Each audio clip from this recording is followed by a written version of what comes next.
Put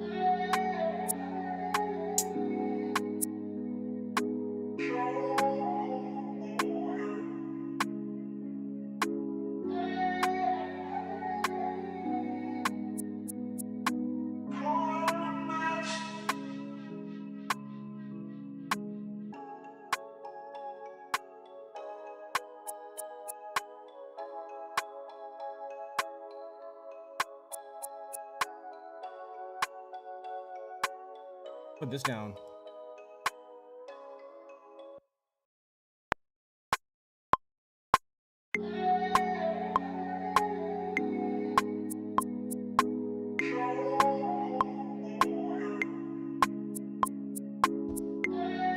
This is sad but also happy. It could go either way.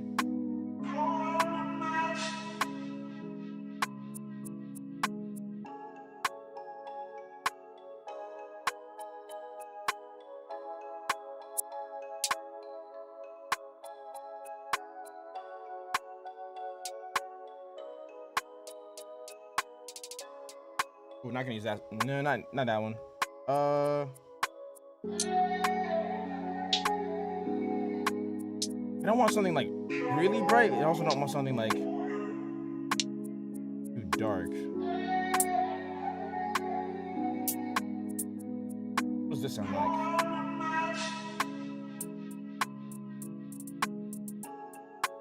Nah, not that one.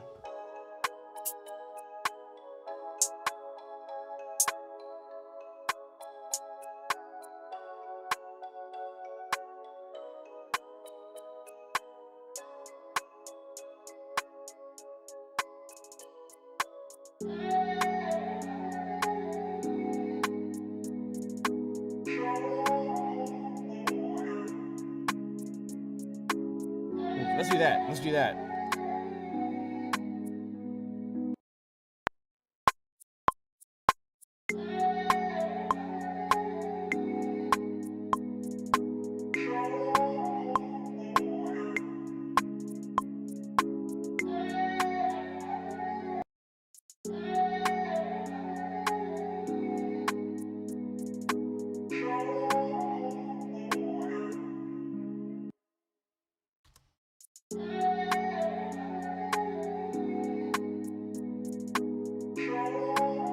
You use a MIDI? Yes, I use. Oh, 1 second. Let me get this down. Yes, I do use. I use 2 MIDI controllers actually. I got the machine controller that I use mostly for drums and also for chopping up samples. And also I have a MIDI keyboard that I use. Okay, no, I don't. It's actually an M audio, so I do have an actually. Wait, so.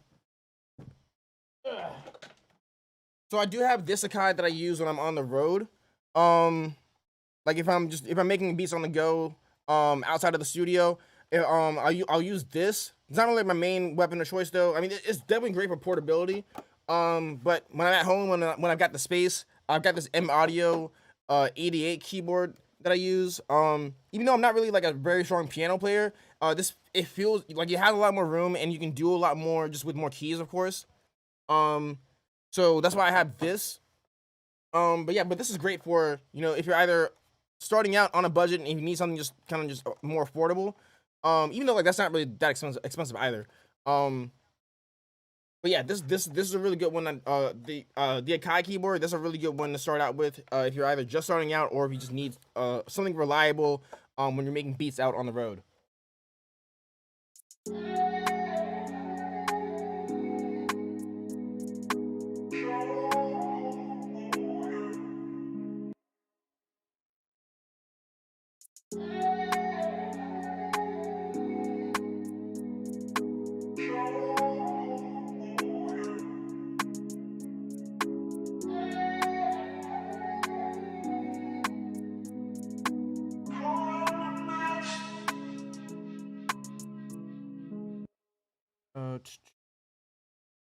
Loop this last bar. Hold up.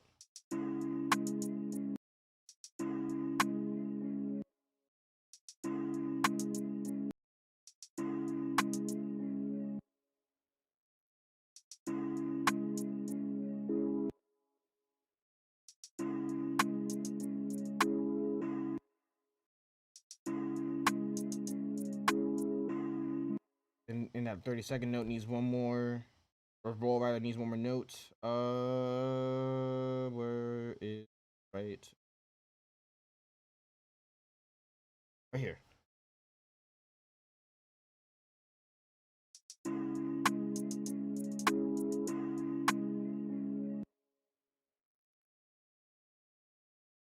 Easy. That one up.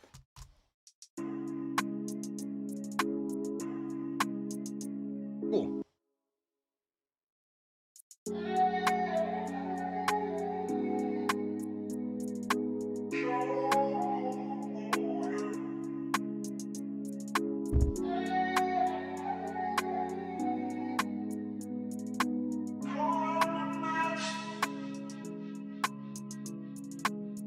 Yeah, let's find an 808.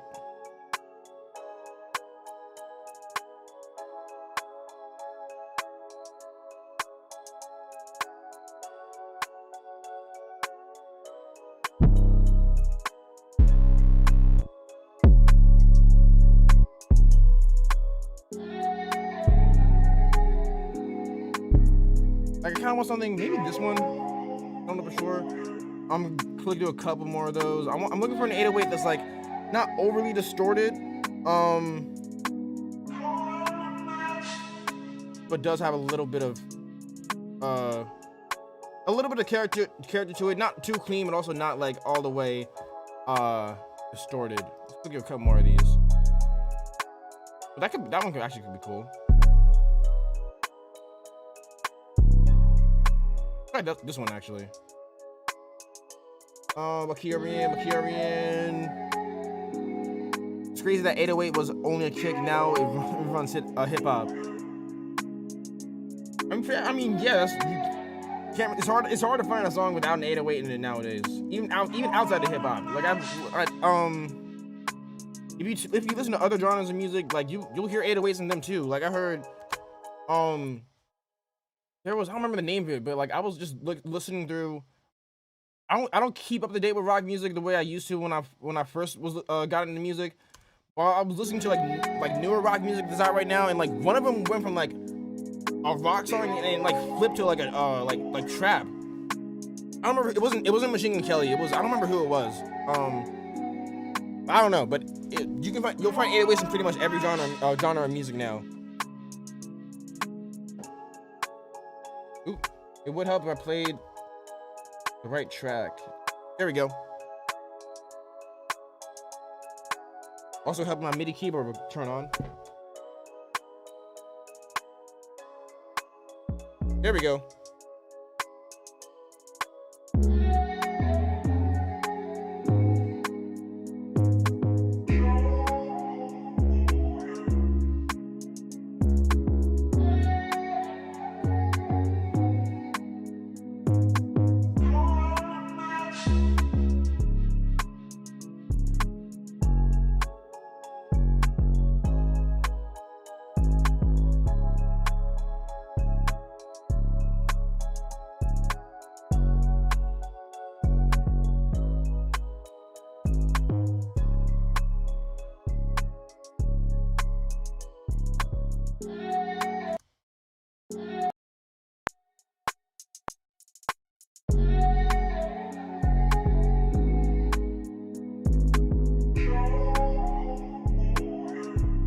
Mess that up.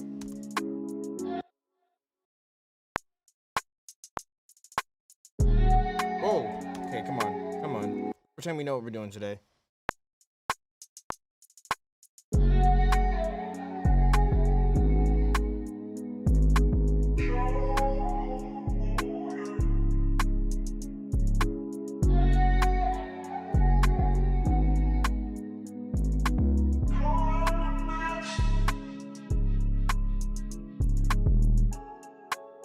Eminem just ruined his music for me. I can't listen to him if I want to. It just makes me laugh. I disagree. I think he put out his older stuff definitely was a lot better than his newer stuff. But I mean, I think he's still putting out some pretty dope music today, in my opinion. That those beefs took a lot from us. If we're talking about East and West Coast beef and other beefs with Big L. Also, I mean, yeah, the little beefs that he had, I do agree. A lot of those are kind of childish at this point. But no, he still puts out some pretty dope music. I mean, Recovery was an okay album. Relapse was, if you can get past the accents on that album. But I mean, Marshall Mathers LP2, I thought that was dope. Music You Be Murdered By, that was dope. Kamikaze was like, it's okay. That one was kind of cool on first listen, and then after a while, I was like, okay. But he still puts out some good stuff though. The native instruments controllers look cool because their onboard screens allow you to navigate and select the complete libraries. 100% true. I want one of those actually at some point. I'm not in a rush to get them just because the one I want is like the biggest one. Is even like the mid tier ones are a bit. I mean, they're worth the money, but also not really. In terms of, at least for me. At some point I want to get them. Not really in a rush. It wouldn't really change up my workflow not that much. It just navigating complete would be a bit faster, and then also it looks cool having like the record button and the mix knobs directly on the controller, which mine does not have. But I mean, it's not really that big of a deal. There are other things I'm gonna upgrade first before I even think about getting one of the controllers.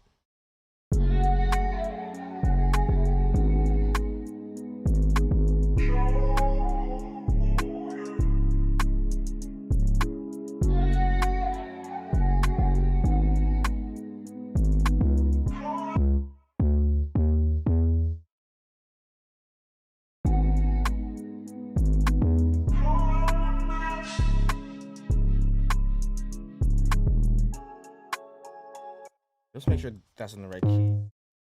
Sounds right.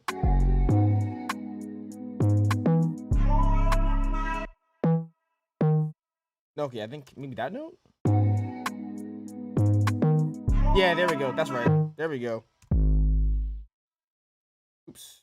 Yeah, so Karan, also, like when we were talking about 808s before, if you're not able to hear them on let's say also when you're making beats, like if you're not able to hear them on, let's say like the computer speakers that you're working on or your headphones that you're working on, a really quick way also to make sure that your 808s are in the correct key of the beat is just play them an octave, 1 or 2 octaves higher from where you would normally play them. So for example,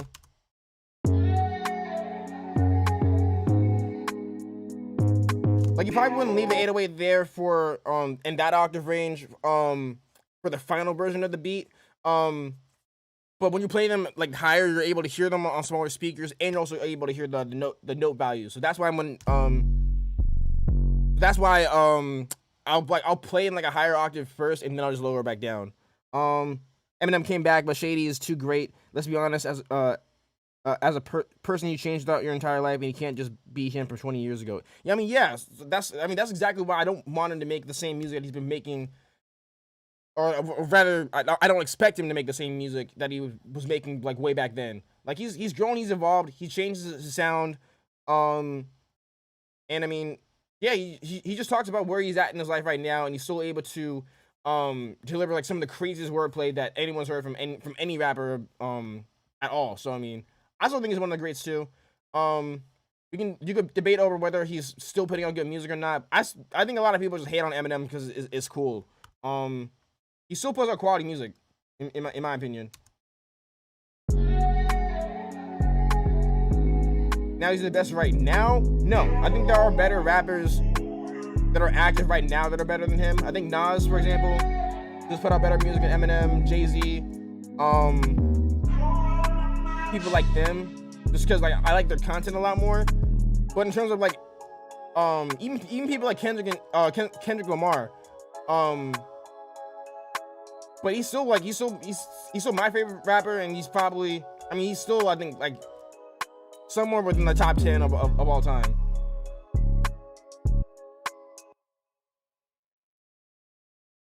So this is like the main foundation for the beat right here. I'm gonna put a kick in this too, actually. Sometimes I just rock it 808, no kick.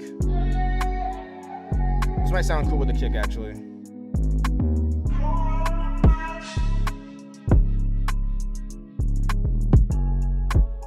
Try this one.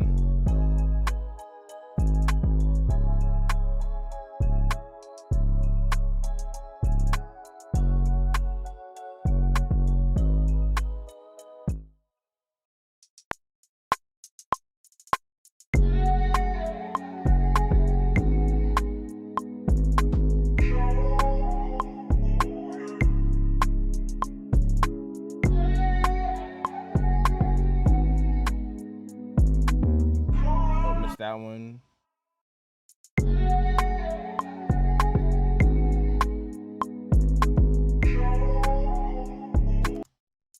Let's save this real quick too. Save this. Don't want something bad to happen and then lose the project file. Greatest I think is individualistic opinion. I think he's greater. I think he's the greatest alive, but Tupac, in my opinion, is far greater than any rapper because I found his music to be very close to my heart. Yeah, I mean that's all subjective. I like having this conversation with people too. Because it's fun to debate. Especially because these people have a lot of influence within our culture. So it is interesting to debate with people who the greatest artist is, whether they're dead, alive, inactive, or active. And it's cool hearing other people's opinions as long as they're, as long as they can back them up, What are we gonna call this beat? We're gonna call this beat I don't know, praise. Okay, cool. Wait for this to load back in, and let's get back to work. Load. By the way, if you haven't already, would greatly appreciate it if you would click the like button on this video and subscribe and turn on notifications. So that way you'll be notified whenever we go live, as well as whenever I post other videos like this, and yeah, just keep up to date on all the stuff that we're doing over here.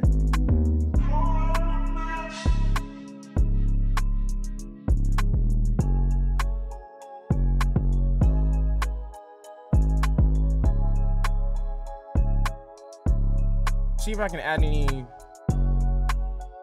percussion anyone here. So it's already subscribed, don't worry, got you, man. Appreciate you, Karan.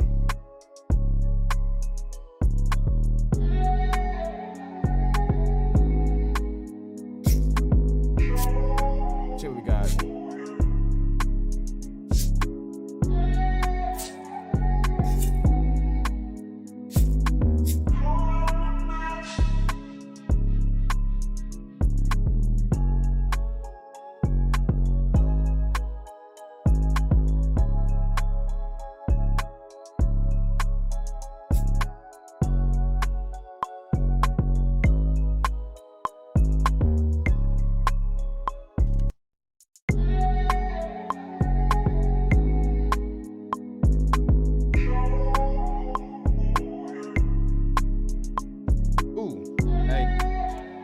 Rhythm, wrong pad. I wish you could have saw that one. Okay, let's click that out. I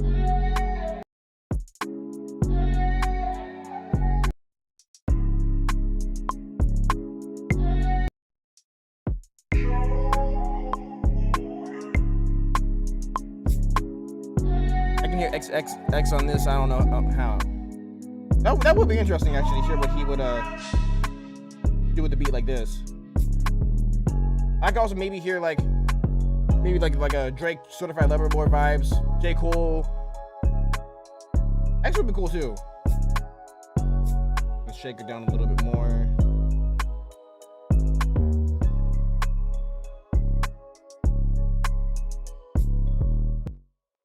Let's go over here. Let's focus on the melody for a second. This part. Let's chop this up since these are two different sections. I'll color this part, whatever color that is.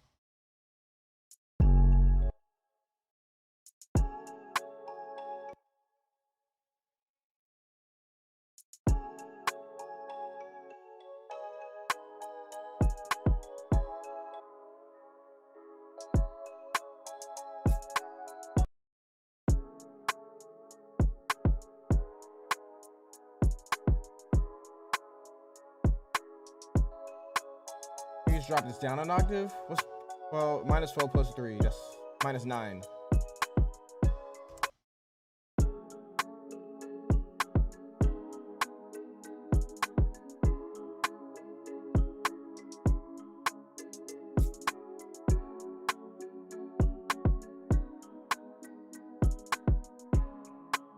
Let's see if there's like one more thing we can add on top of this, at the very least.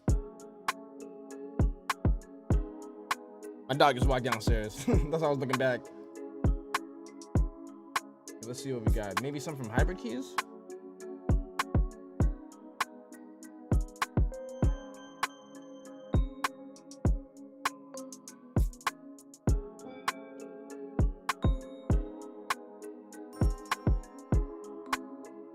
I don't know for sure. Like, it has enough in it right now, honestly, where if I didn't add anything else, it wouldn't sound bad, though.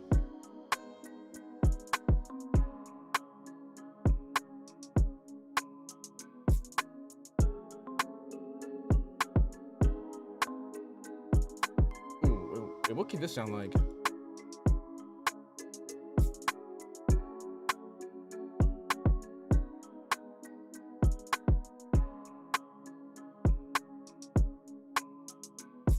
Got to load, drink my water.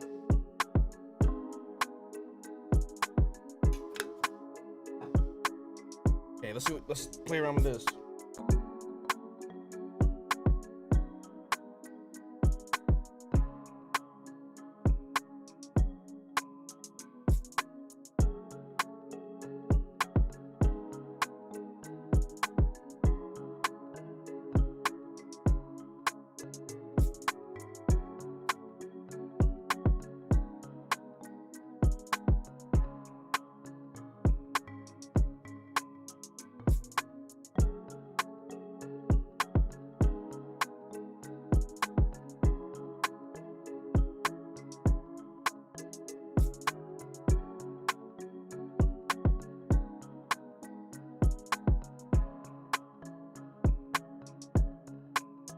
It's not sure like the last couple of notes.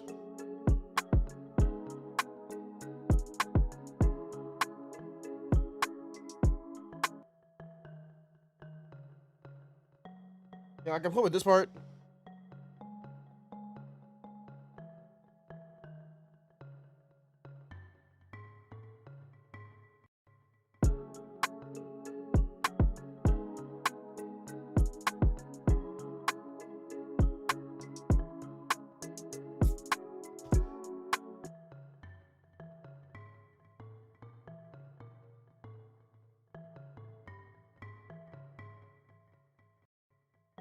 Okay, let's put it down. Maybe it'll sound cool.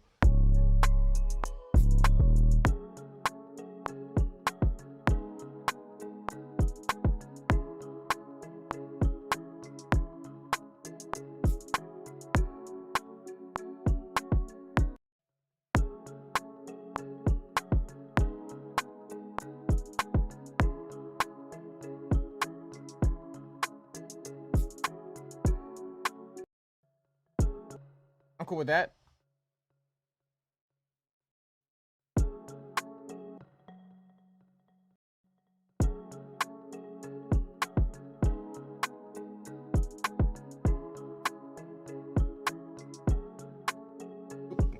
Check out the loop a little bit.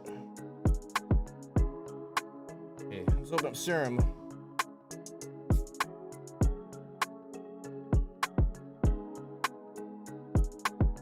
I used to like love making mallet beats. I haven't, it feels like I haven't, in a little while. I played mallets back in, throughout middle school and, in high school. Back then, I would always be wanting to make, beats that had like bells, xylophones, vibraphones in them.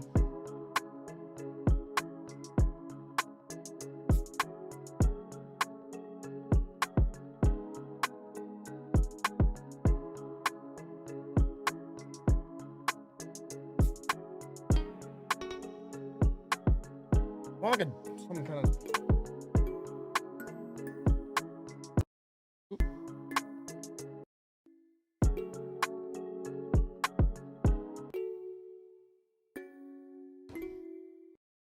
maybe not that one.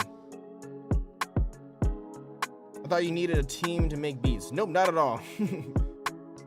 Not at all. Now, teams can help you be more productive if everyone on the team is fire. Like if you see like the way Kanye makes his albums, for example, Kanye produces, but he doesn't.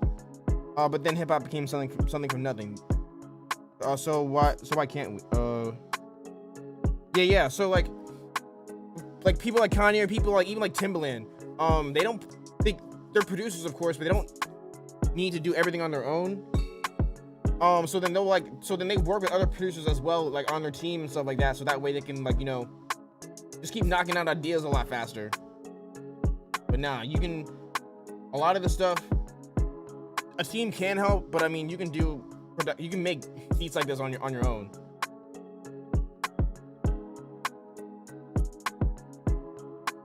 Yeah, I use the sound a lot. I'm trying not to overuse it, but I feel like this could fit.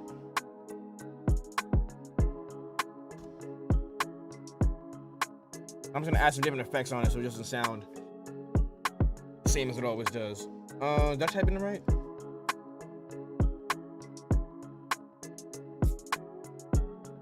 Gonna add in this mallet sound, and I think we may be good to start arranging.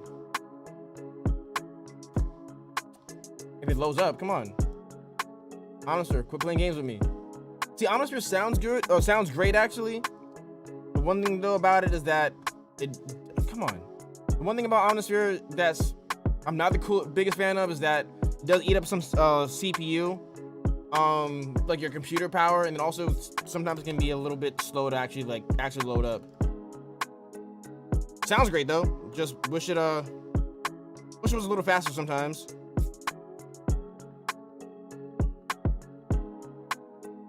Come on, okay. Come on. Like I know. The thing is, I know what sound I want to use too. It's just now I wait for it to load. I think there are way more people that make music than there are rappers. That could be possible. I don't know for sure.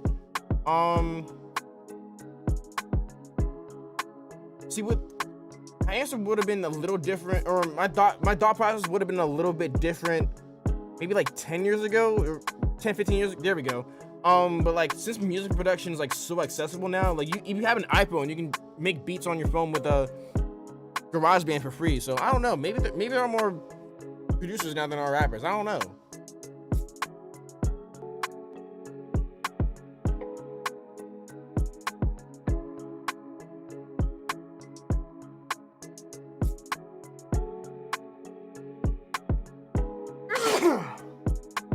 Excuse me, that's me sneezing. I'm not just making random noises.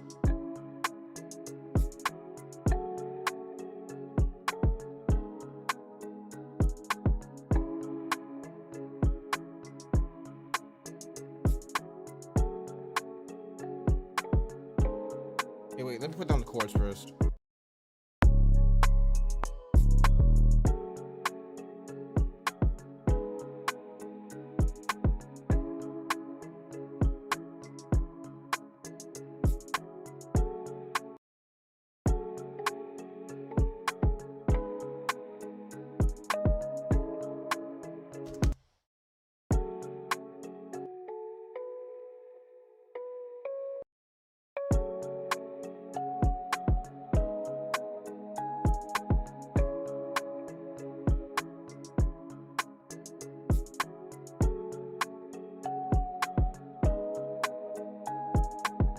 Seen producers put out 10 beats a day. Like, I think we should care less about the money side of things, but then there is an art just a way to eat before it can start something, or be something. I think that you need both, honestly, specifically for people who want to make either make music as a career or even just simply have it be an additional source of revenue in addition to whatever else they got going on. I think you need both. I think if you want to, and there's nothing wrong with just, for example, there's nothing wrong with, let's say you only make music purely for the art and just purely for the love of it. There's nothing wrong with doing that. For me, I'm very passionate about making music. I love music. I can listen to it all day. I can watch content that talks about all sides of it all day. But also, I want to be able to mainly do this. I want to be able to mainly do this, do other things in addition to making music. Also doing things in addition to making music, so I can generate revenue to live off of. But for people who want to make money and make a reliable source of income with music, I personally do think that you need to keep not just think, you do need to keep the business things in mind as well. Like for example, you don't need to necessarily have it dictate the way that you create. Um, but I recommend, for example, for people who everyone has their ways. Yeah, I personally would recommend, like, if you're someone who makes beats for other artists, here's a really good one. If you're a producer who makes beats for artists, and if you only want to make beats here and there, only when you feel that super like that some type of weird euphoria of inspiration, the artist is gonna find someone else to work with. Because artists, if they have if they're if that artist is inspired and if they want to have a lot of beats to put out, or a lot of songs rather to put out, and they need beats for them, if you can create relatively fast, quality work of course, but if you can create relatively faster, they're gonna want to work with you more than someone who doesn't complete things in as timely of a manner. Or also, if you're making beats for other artists, you have to consider leaving space for them when you make beats. That's why, for example, beats like this that already have a pretty decent amount of things going on, I still want to add some instruments here and there, of course, so I can make the beat interesting. But I'm not trying to add something like so crazy over the top that it doesn't leave space for that artist. Um, which doesn't necessarily put me in a box in terms of creating, because I had beats where um they're not necessarily made for an artist. They're just kind of made to be instrumental music. But also I can put that out as a solo release and then still monetize it that way. Um, I mean, you need a balance of both. I think in order for the music to be able to touch people, and in order for people to like the actual product that you're putting out, you do need to put your heart and soul into it. Um,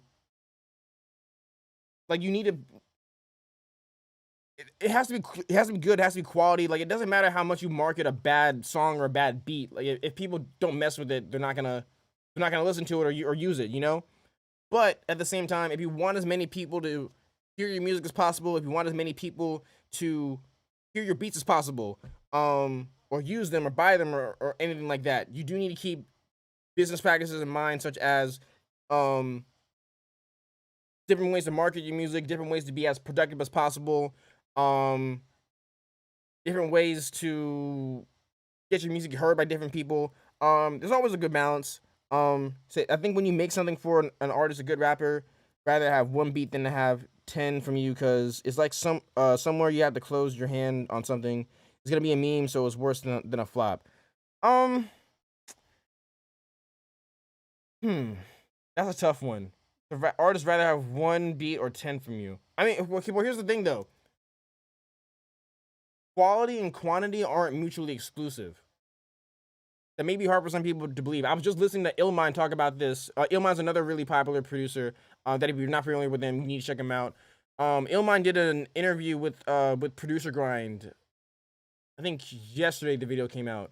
And one of the questions that they asked was, what's more important for someone starting out, quantity or quality? And he said this answer before, but the answer is both. You need both quality and quantity.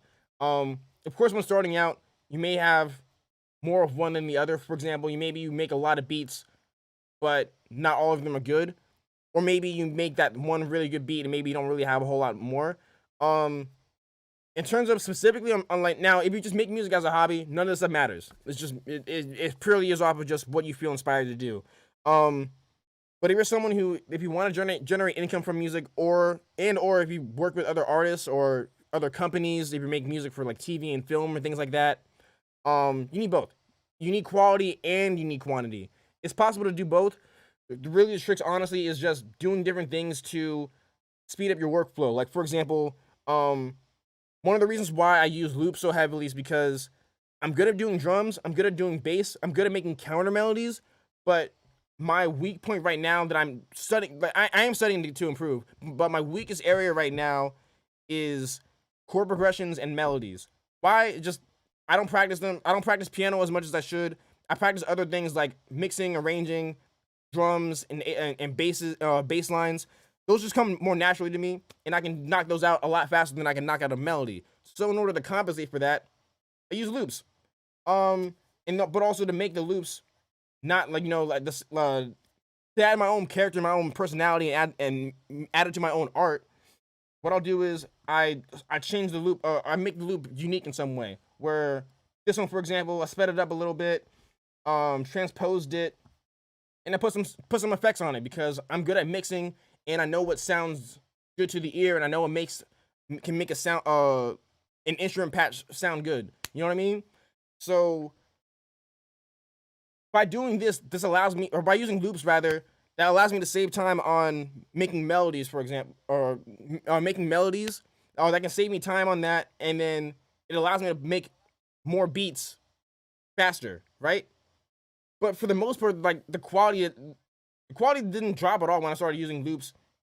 Rather than making everything 100% from scratch, it actually improved the quality of my beats, and also I can make more of them in a shorter amount of time, which is really important if, like, for example, when you're working with other artists and if they're a bit more on a deadline, then that allows you to deliver more to them. I think it's like Dr. Dre's Detox album. He didn't put out the album because it would have ruined his legacy. So it's also that when you are a classic, you can't focus on just putting out music. That would that much people would ask for less, but good. I mean that's a good example of quality over quantity. But not everyone's Dr. Dre though. I mean that's like for that example for Dre specifically is perfect. But we're not Dr. Dre. I'm not Dr. Dre. If someone like us where we're still on the come up and we're still, the goal for us is to get our music in front of as many eyes as possible. For people like us, you need it's not a quality or quantity thing. You need both, because with how short people's attention spans are, and with how fast people in general move, if you're still somewhere like where I am, for example, where I'm making progress and stuff, but I'm not on Dre's level. I'm not on Drake's level. I can't get away with just making one beat, putting it out, calling it a day, or only sending one beat to an artist. Like, quantity can't be judged. Yeah. So, last little thing I'll go into, and then I'll get back into making the beat. So, so one of the things that you said was, do you think an artist would rather have one? I'm assuming you meant like one good beat instead of 10 okay beats. Here's the thing about working with artists, though.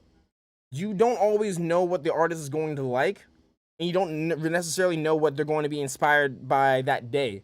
So you may make a beat that you think isn't quality, but the artist may think is the craziest thing in the world. And I'm not making this up. This happened to me several times where I'm like, okay, this beat's not really that good. I'll throw it up on my website just because it's there. And then that beat ends up like selling more than the beats that I think are quality. I never would have known a beat like that would have sold if I didn't put it up. Another really good example is on my TikTok page. Let me see if I can pull it up while I'm talking about this. But there's a beat I uploaded on my TikTok page that the beat originally was meant for an artist. He didn't end up using it. So I just put it on my website, and then I hopped on TikTok, and also I uploaded the beat on there. I didn't dislike the beat, but it's not like my favorite beat that I made, and that ended up now being like my most viewed video on TikTok. I got people duetting it every single day. I think there might be like 70 or 80 plus videos by now, and TikTok's not loading while I'm on to show this. Lovely. Okay, I guess I can't show it. But anyways, the beat itself wasn't not quality. It just wasn't like my favorite beat, but I put it out anyways, in addition to other beats that I put out.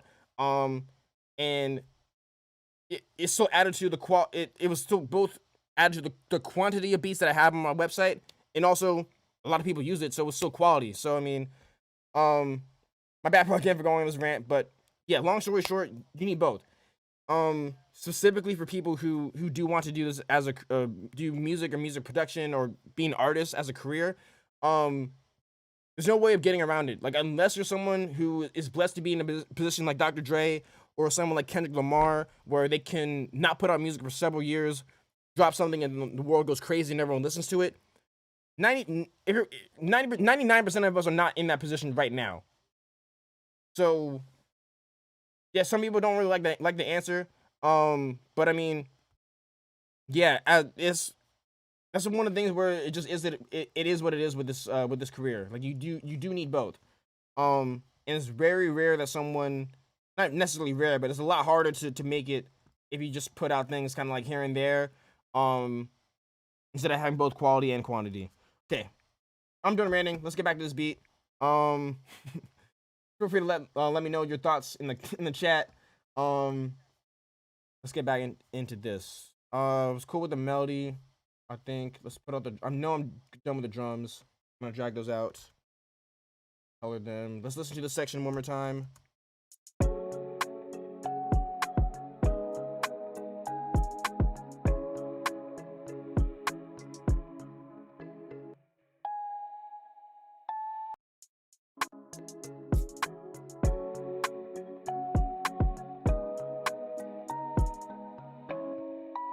Nope. It's a nice hour, man. See you in the next one. Appreciate you, Corinne. Yeah, we had a really good conversation. Always appreciate when you come through, ask different questions, and keep the topics going on. So appreciate you. You have a good day. Peace out. Next live stream will be Tuesday at 12 o'clock p.m. Eastern Standard Time. I'll see you then.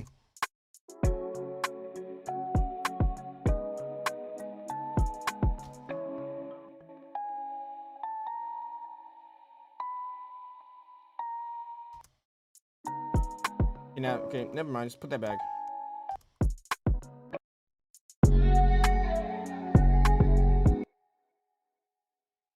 Okay, I'm liking where this is going so far. Let me know what you think about the beat. Let's go ahead and start arranging. Drag these out over here. I'm gonna glue those together just to make them 8 bars. Making it a bit simpler. Let's repeat this. Those two. All right, let's go ahead and lay this beat out.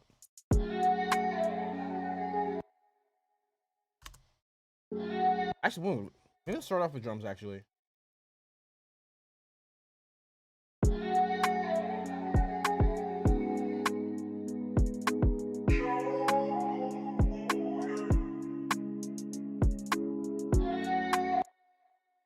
Keep it like a really short intro. 4 bars. Then bring everything else in.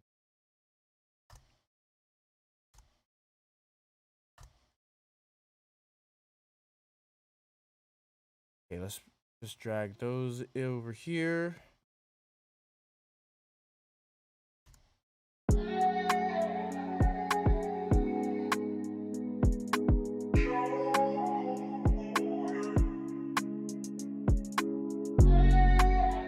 Can you remove the vocals from the first 4 bars and then have them come in after? Let's hear what that sounds like.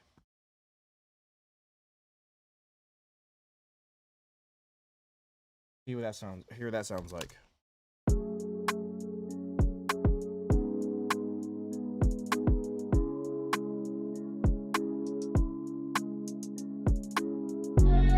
Yeah, that's dope. I like that. I'm turning down a little bit too, actually.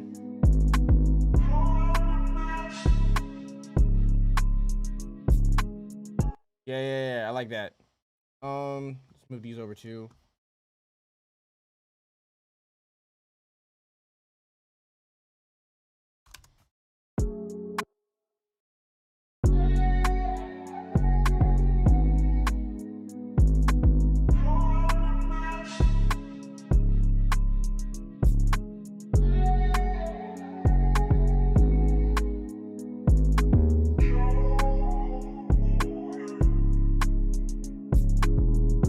Verse will start right there.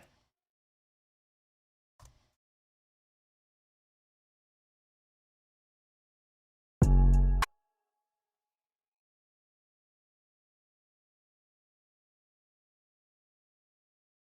think I'll take out the bass right there too, actually.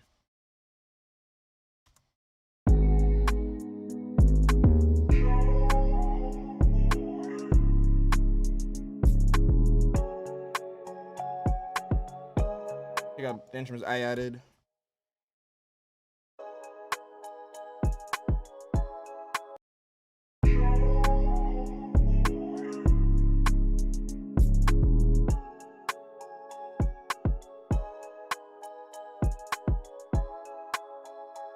Let's simplify that kick a little bit.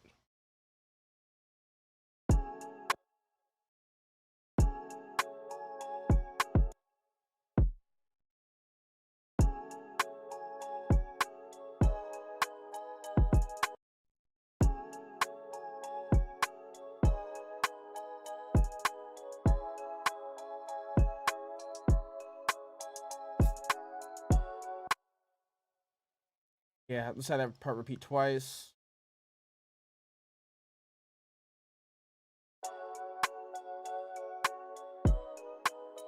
Oops. Okay, yeah.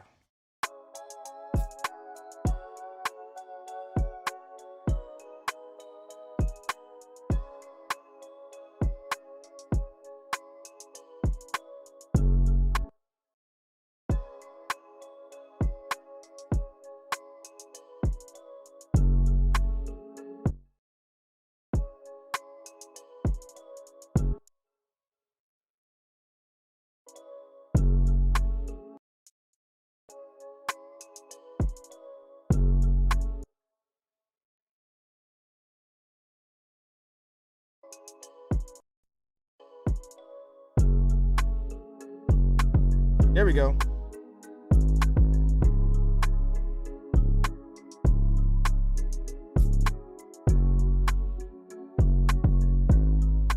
Actually, I think I might simplify this bass a little bit too right here.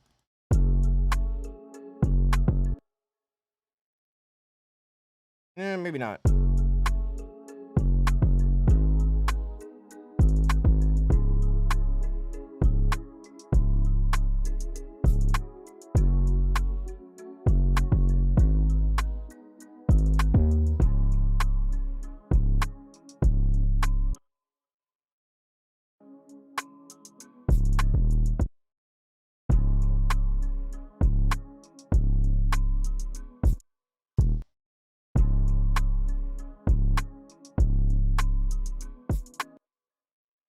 We got the drums right here. Have like a little drop right before the chorus comes back in.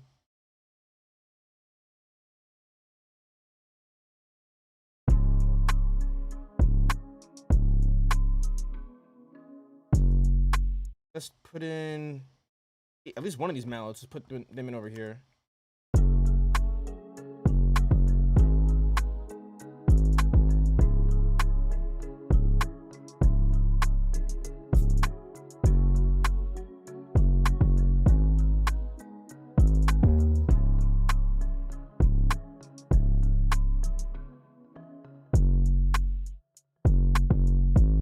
Then chorus.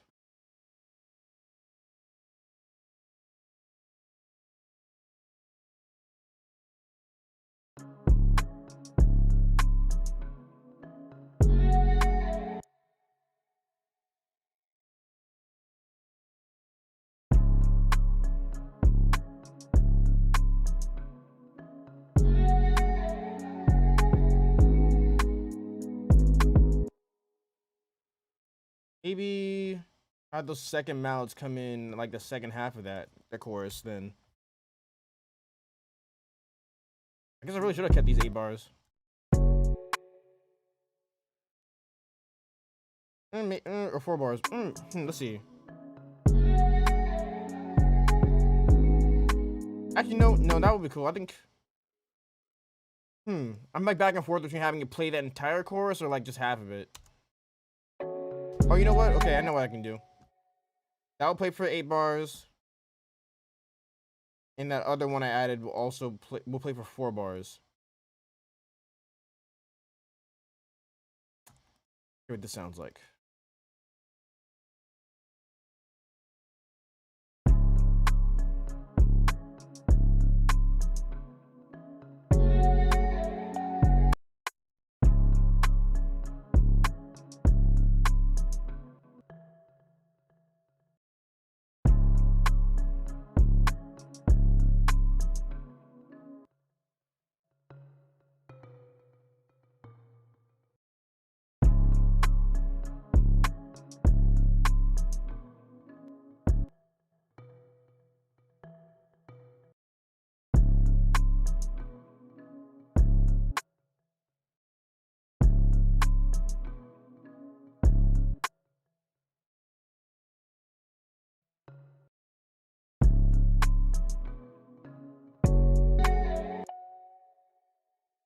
Trying to get this right.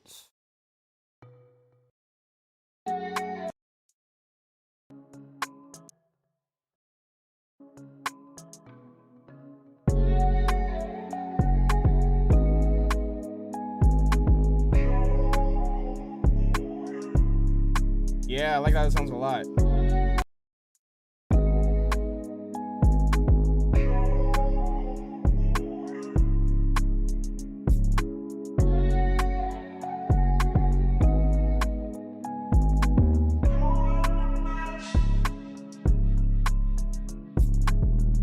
Shay, how you doing? It's been a while. I'm doing great. How you doing? Copy these over. Maybe let's take out like the main bells for like the first half of verse, second verse. Appreciate you, Shay. How you doing? How you been? Let me know how things are going for you.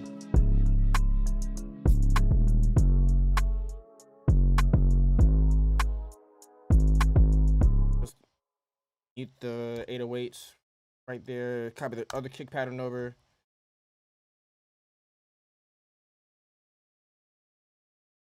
Doing fine as well, thanks. Hey, no problem. Glad to see you here. Okay, take out those.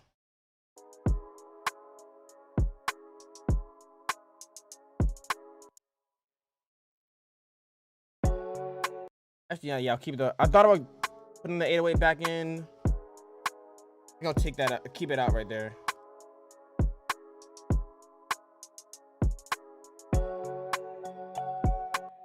I'll still keep it out. Oh, you know what I can do? Okay. Take out the hi-hat. Okay. Then have it come back in.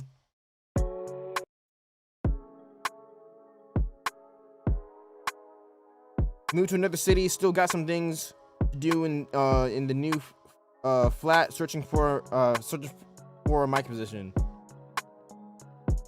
Awesome. Well, best of luck with the new move. Glad to see that you're doing well, and hope the new move. Hope the city treats you well. What city did you move to?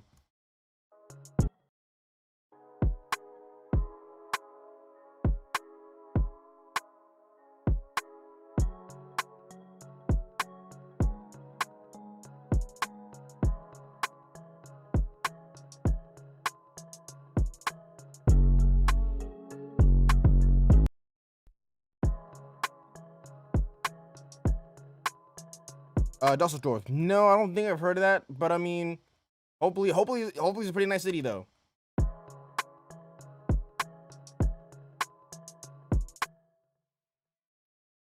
I mute this last kick over here.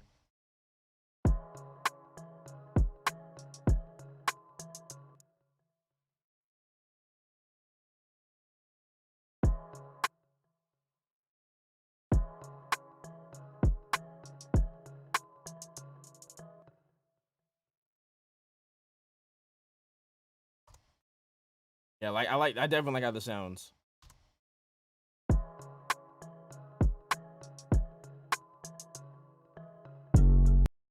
Oop, that's not the right one. That's the one I want. Actually, I forgot to change like the last half of it. Where was it before? Oh yeah. Okay, that's right. Second half over here. Cut that out. Same thing over here. Cut it out.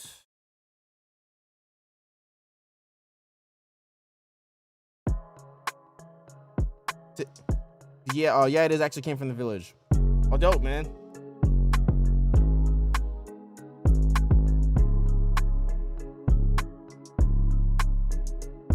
Where are you from? Actually, I'm from the United States. I'm from Northern Virginia. Okay, let's take those out. Yeah, where I'm at is pretty much like, for the most part, it's suburbs. Good mixture of culture over here. Actually, pretty decent diversity. You got lots of people from all various backgrounds, cultures, colors. Yeah, I actually like it over here a lot.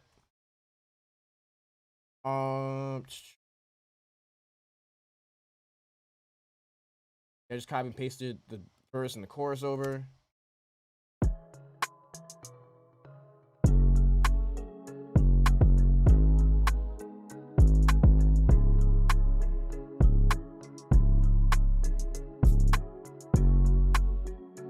something a little different to verse 2B.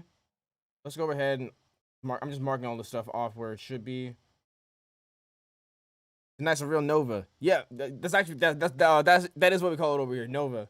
I wasn't sure if other people from like outside of Nova would call it that. So, but yeah, Northern Virginia, Nova. Yeah, that's where I'm currently based in. Cool.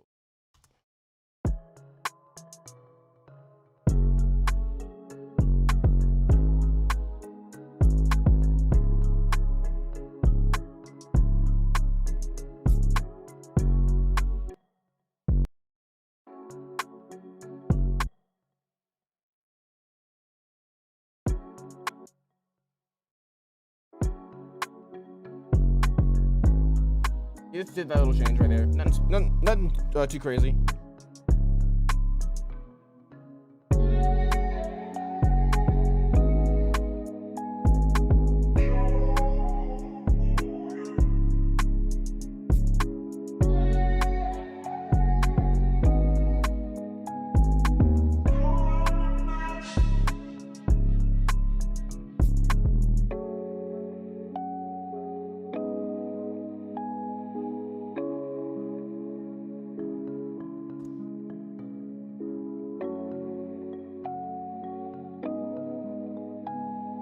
Is it the Pentagon and Nova? The Pentagon's actually in DC, which is like DC's not that far away from Nova.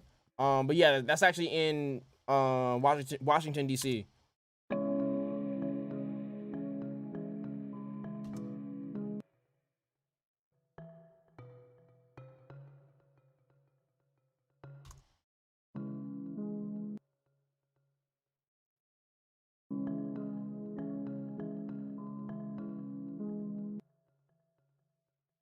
I'm trying to see if I can cut out like that last chord on the pad.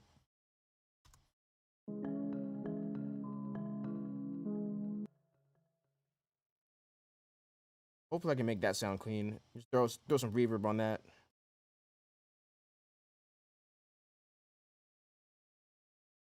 But yeah, this beat's pretty much done for the most part.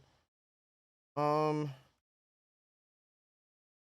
than I want to put in some transition effects in between some parts, like some little sweeps here and there. Okay, but yeah, other than that, this beat's pretty much there. Let's listen to this from the top. If we're cool with how it sounds, we'll move on to beat number 2. Did a lot of ranting today, so normally I would have been done with this beat by now. We had some pretty dope conversations earlier on in the stream. It's dope. If you're just tuning in now, would greatly I'd recommend going back in and tuning into some of those. I might go back actually and chop those up and just make those individual YouTube videos as well.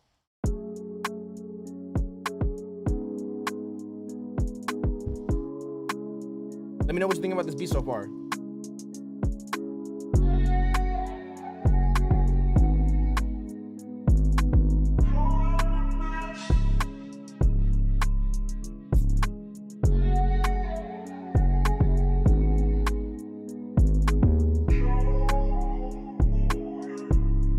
Maybe automate a filter in the intro to give the drops a little bit more pop. Let's see what that sounds like. Got the loop bus. Drag it down here. Okay, let's find auto filter. I've been playing around with that recently though, like adding filters in certain parts of like filter or like a different like another effect like a phaser or like a flanger or something like that to certain sections of a beat. I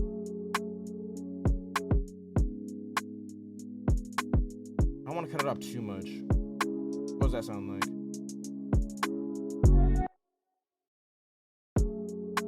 Yeah, let's start at 52. Let's automate it so it slowly goes up. And then it pretty much is like gone on after once it's the chorus.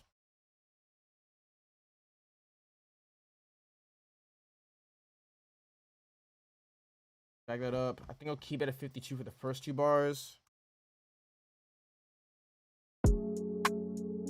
Decent beat, I think, but isn't the clap a little low in dB or is it my headphones? Not sure quite yet. I mean, none of it's really mixed at all. I don't mix that much while I'm actually making the beat. So for the final version of it, I don't know if it's gonna be louder or quieter. Not really sure yet. I don't mind where it is in volume right now, to be honest. I've also been listening to it for like an hour. But yeah, all like the levels and stuff like that will be adjusted in like the final version of the beat.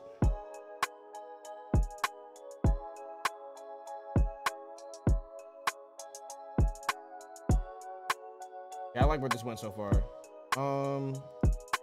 This thing, the marimba. Oh wait, okay, wait, go back. I'm over here.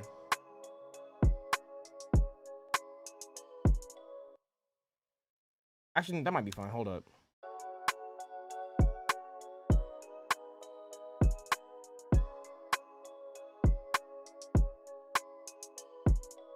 Nah, I'm gonna keep that.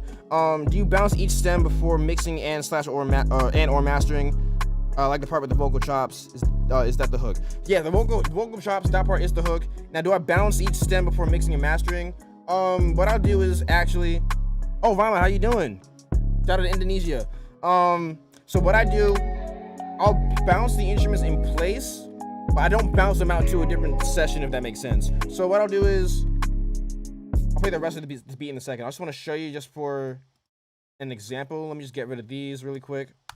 So what I'll do is, rather than bouncing the stems, what I'll do is I'll bounce it in place. Actually, let me use this one. No, it doesn't matter. So what I'll do is basically I go on the track, highlight all the regions, right click, bounce in place, change the name of the track to whatever you want.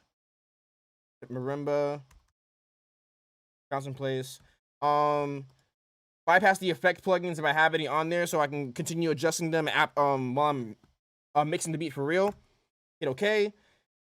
And what that's doing basically is kind of like bouncing the stems to everything as well. It's just rendering is rendering that track as an audio file. The CM. Well, yeah, okay, yeah. That's a shortcut for it too. Yeah, so basically I just bounced it in place and I mix everything in the same session. I produce, mix, and master all within the same project files. Some people say don't do that. I do it for a really specific reason. It's just because for me, I'll explain why I do it, and I'll explain why other people do it a bit differently. I do everything all within the same session. If in a situation where I'm making a full song, where I'm making the beats, the artist is recording over it, and then I have to go ahead and mix and master it, I do all of it within the same project. The reason why I do that is mainly because of organization's sake. So are you for real? What kind of RAM do you have? RAM's not really that. Honestly, my RAM's not crazy at all. I only got 16 gigs. But the reason why I do that though is because it's organization. Like, for best example is, let's say, because some people also work in multiple DAWs, which I don't know how they do that. But basically, if I made the beat, right? If I made the beat and if I liked how it sounded the day that I made it, and then I'm working on it with an artist, and maybe they want to change something with it. Could I change it with the audio files? Maybe. Like, for example, if I'm moving this instrument to like a different section, right? But let's say they want to keep the exact same instrument, but change the chords. Like, not transpose the whole thing. Like, let's say they, instead of an F chord, they want a G chord. Well, then I'll have to go back to the other session, replay it, then I gotta bounce it out and put that into the new session. And maybe that person may be indecisive, so then maybe they want to play around with all these different chords and all these different instruments before we even hit record in that session. So then we're just gonna go back and forth and then keep bouncing different files back and forth. That's ridiculous. I don't want to do any of that. If I'm working with someone like that, that's a realistic situation, by the way. If I'm working with someone like that, just working on some type of project where we keep making changes like that, I want to be able to do all of that within the same project file, rather than just bouncing back and forth, bouncing the stems, then importing into the new project. I don't want to make it more complicated than it needs to be. Even when it comes to doing the final mix and master. Like let's say it's like it's not in that type of situation. This could be like a similar thing, but like it's a similar thing where like if I'm mixing a beat, sometimes I'll be mixing it. I'll get used to how it sounds, and then I'll have another idea of something like a really quick thing I want to add in there, rather than just going back to another session, adding it, bouncing it again, putting it back. Like that's too much work. Like that'll take forever. I'd rather just do it all within that same session. And same thing with mastering too. Like some people will bounce out all of their they'll bounce out all of their songs, their beats or whatever. Well, more so with songs, they'll bounce them out and then they'll just master that wave file. That will make sense if you're like mastering like an album. Like I don't think that's bad for that. But even then, for example, like a lot of times, like I'll be mixing a beat. I'm happy with the mix. Then I listen to it again. Sometimes within the same day. Sometimes even like later on in the week, and there's something else I want to change in the mix. But I already like did the mix and the master on it. So if I had to adjust something in the mix, then I have to go back to that project file, export it again, put it back in the new project file, and then remaster it. Like, and then it's just too much work. I'd rather just do everything all within one session. The mentality for people who don't do that, for example, let me read you. You said, I do it nearly the exact same way. I bounce them in place. After that, delete all the instrument channels. If I don't do it, Logic crashes. I forgot to use save as again. So something you could do for that actually is, I don't like deleting the instrument because there are often times when, like I said before, if I'm like playing something and maybe I want, maybe I'm cool with how it sounds that day, and then I want to change like one of the melodies or one of the chords. Well, if I deleted that instrument file, then I'll have to go try to find the patch again, and then if I like, if I manipulated the patch in any way, like for example, if I got something out of Omnisphere and I slowed down the attack, I might not get that exact same preset again. So rather than deleting it, I don't know how much of an impact it has on your CPU versus deleting it altogether. But this works for me. What I'll do is make sure that I right click on the track, make sure the on off thing is shown. And then if I'm not using the track, I just turn it off and then I hide it so I can't see it. And then if I ever need to go back to it, it's right there. And then I can go ahead and work on it again. I'm not sure how much of an impact on CPU it has versus just deleting it altogether. But that works for my system, so that's why I do that. Do you know you can import channel audio and plugins from other sessions into a new one? Then they are right in place. Nice to know when you model an 808 and want the same settings.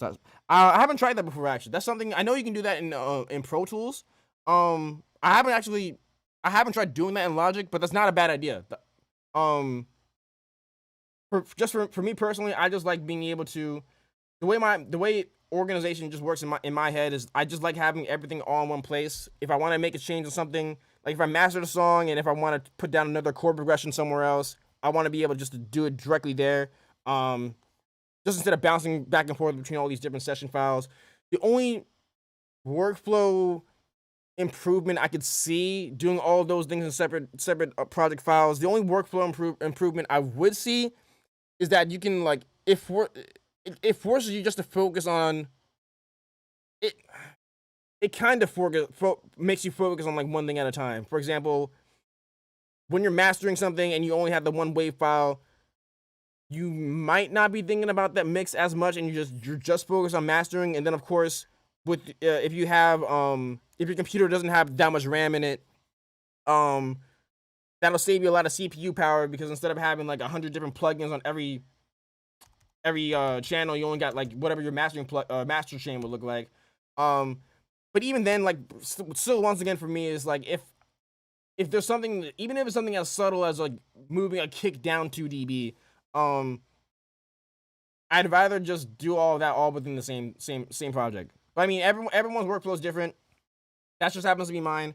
I'm sure there are people who have been engineering and producing music way longer than me that may disagree with what I say, but I don't care. This is the workflow I've had for 8 years. Works for me. And then I just encourage everyone else to experiment and figure out what works for them.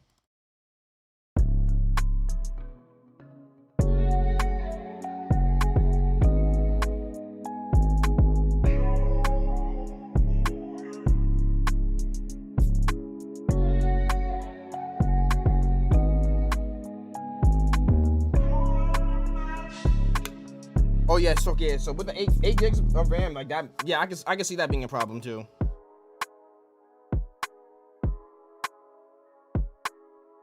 So in a situation like that, yeah, you may have to in a situation like that, you may have to export them like that. So that in that type of situation, that does make 100% sense.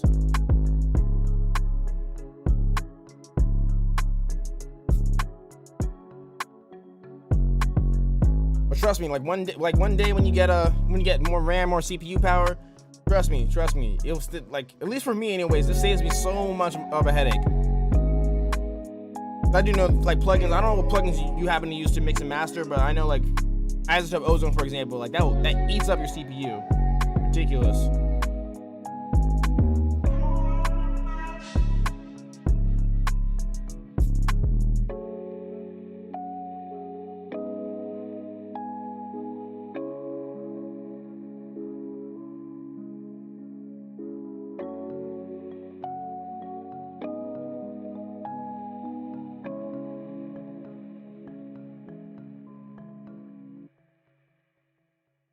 Cool, this beat's done. I like how it turned out. Let's move on to the next one.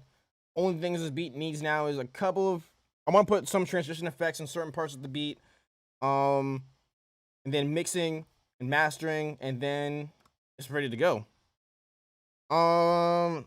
Maybe let's take a loop at the same pack actually.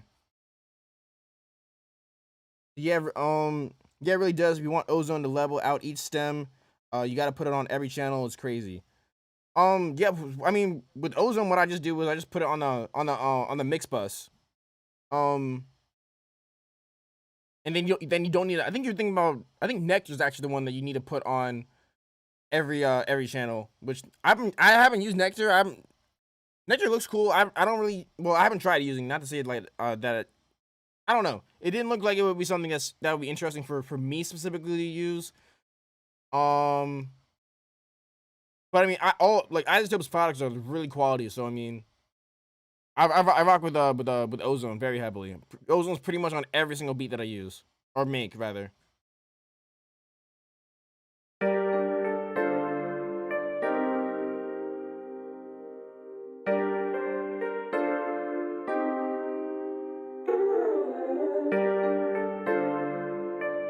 That's cool. I want to hear a couple more of these.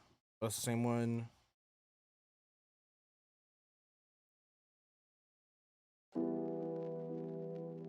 I'll be there for you.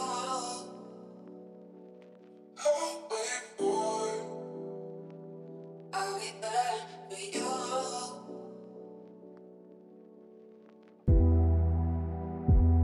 I'll be there for you.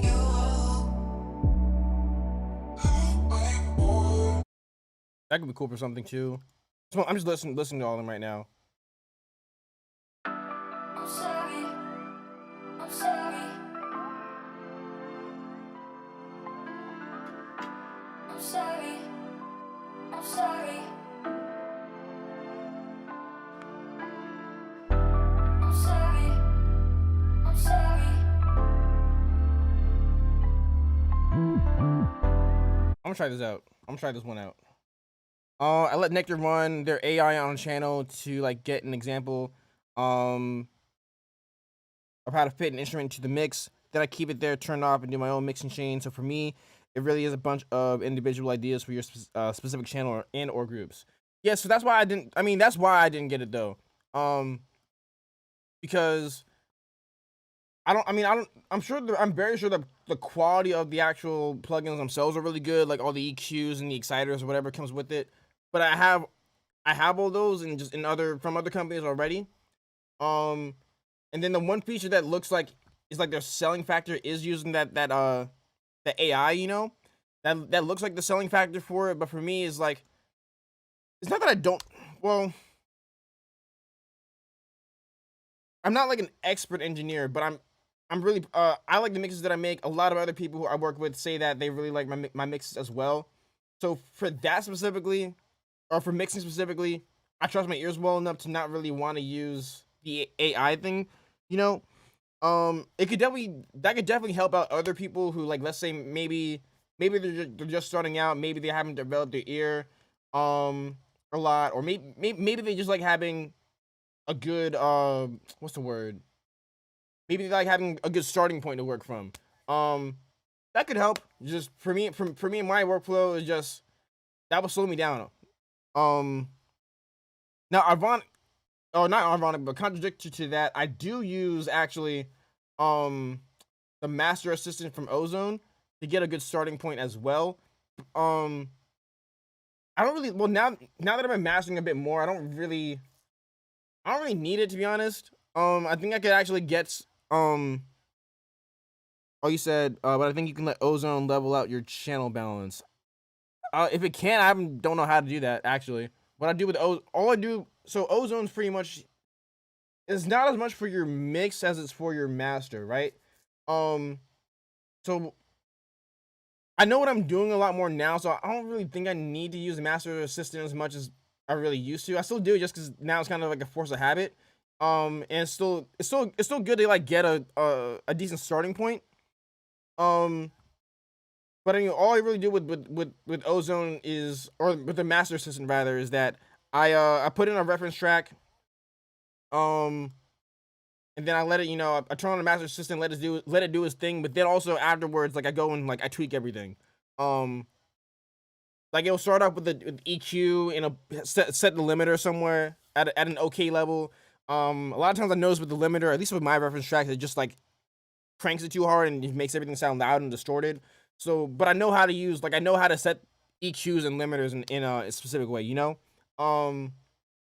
So I'll like for that I will start off with, and then I'll go ahead and tweak and add other stuff to the master. But I mean, other than that, I don't really find, for me, I don't find the use in Nectar really doing it. But Isotope still makes a really dope product, so you can't really go wrong with them.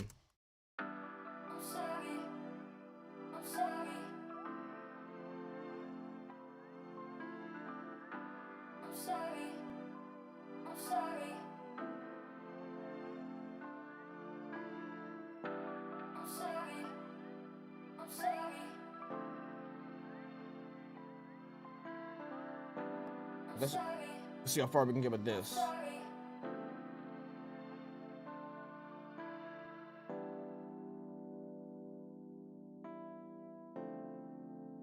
Okay, I don't know why I was staring at that. Heat it up a little bit, maybe.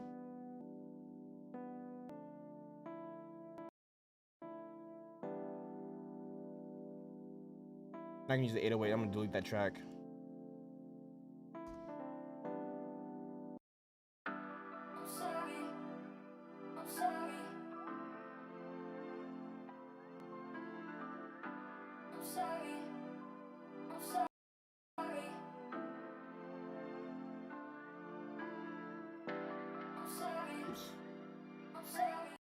I confused the both. You were right. I mean, they're um.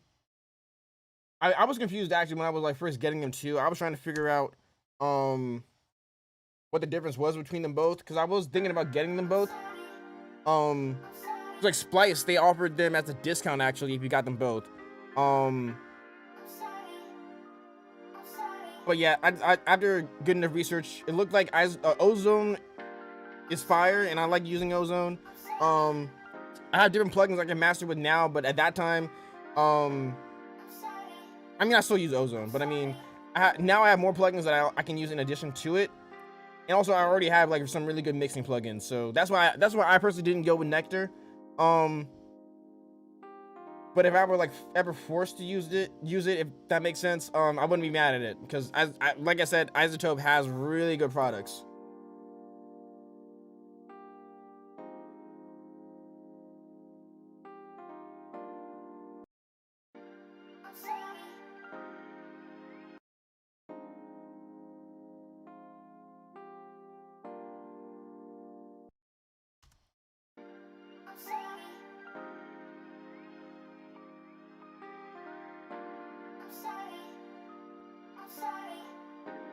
90% of my VSTs I bought as used / license transfer. How do you how'd you do that?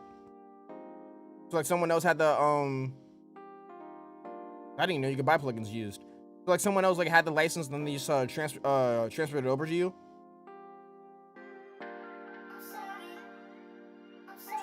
What snare drum do I want to use?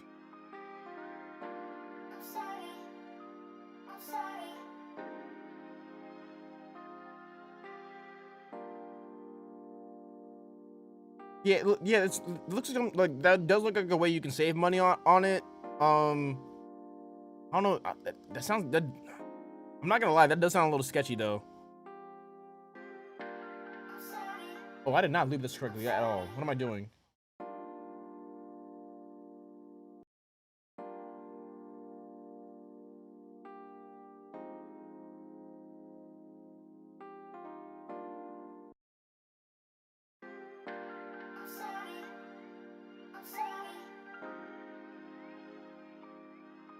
It differs from company to company. I would I mean, I'm not gonna tell you what to do, but I would also recommend make sure you check. Well, yeah, I would check the terms of services just to see if they allow license transfer. So you bought complete. Oh yeah. Oh wow. Yeah, I would check the company's terms of service just to make sure you're not violating anything. That's just my recommendation. I'm sure it would be kind of hard to get caught for it, to be honest. But at the same time, I just recommend being careful. Actually, I think I like this one actually. This snare.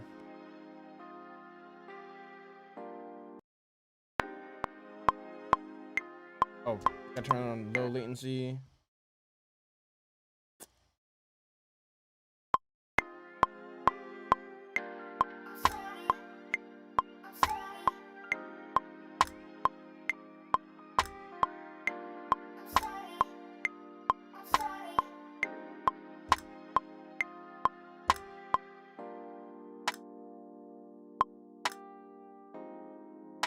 Turn my metronome down. That was really loud.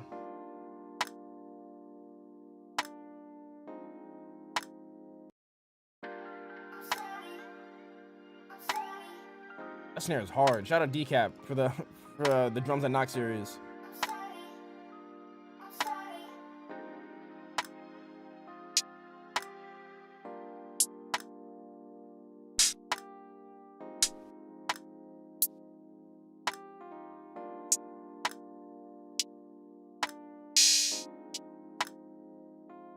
Try out this hat.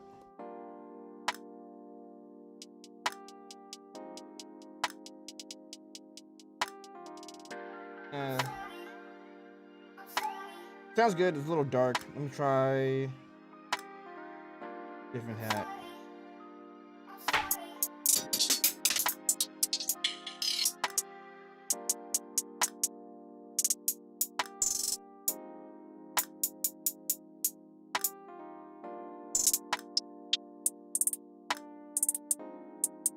Ooh, that might be the one.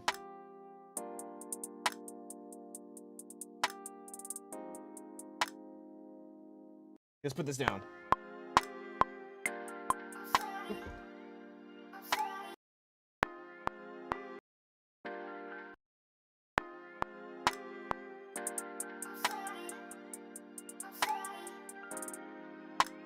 It would help if I recorded it. Not a machine.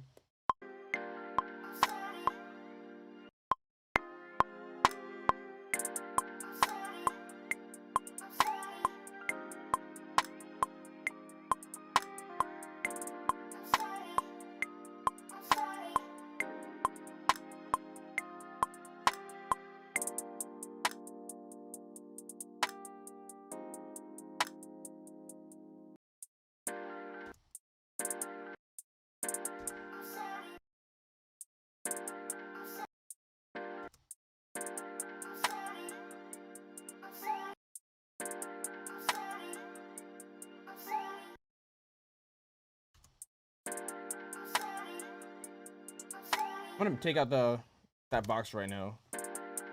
I like it, but for some reason I don't like hearing hearing voices while I'm like mixing or making beats for some reason. I don't know why. Like when I'm mixing songs for other people, like, and I have like the stems to it, I like mute their vocals while I'm mixing the beat, and then I just bring their vocals back in.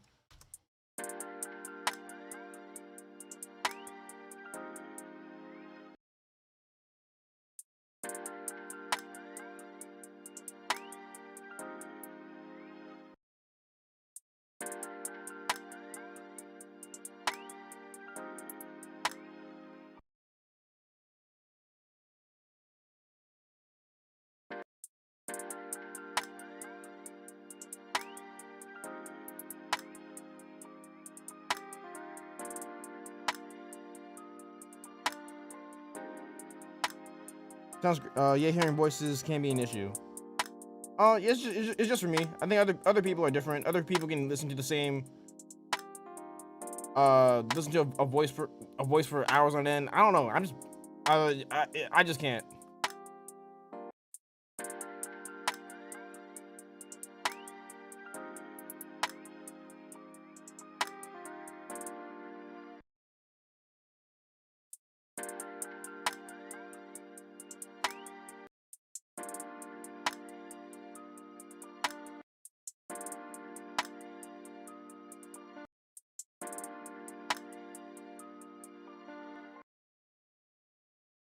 Drag some of those down. Ooh, not that far down.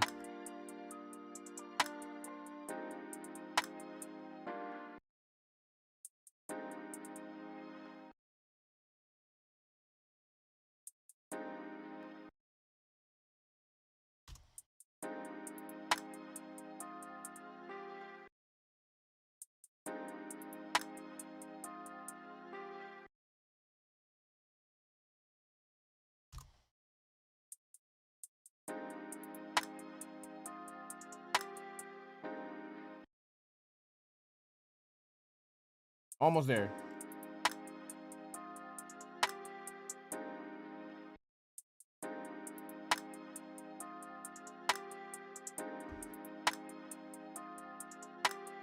Got it.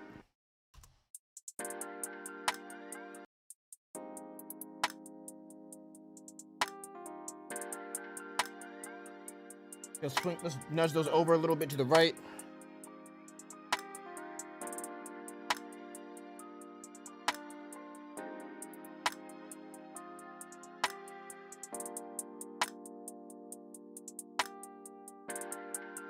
Oh, here we go.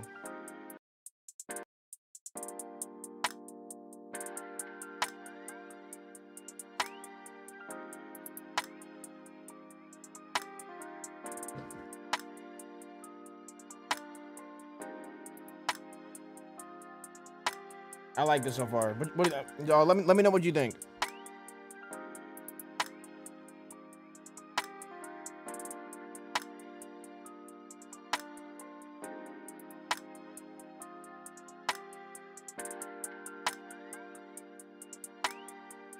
What else do I want in this?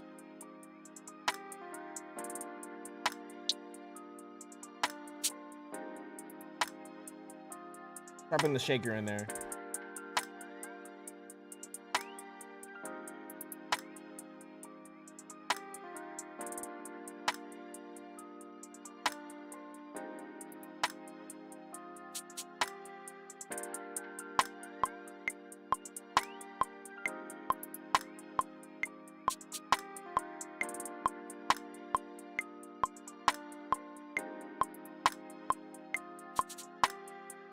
Nah, the last shaker's come back.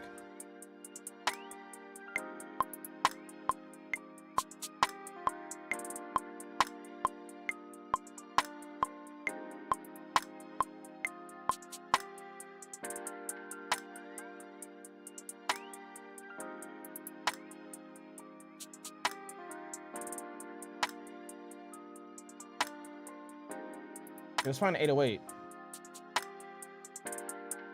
Might try to fit some more percussion in there too. Find 808. Yeah, this is very pretty chill with beat actually.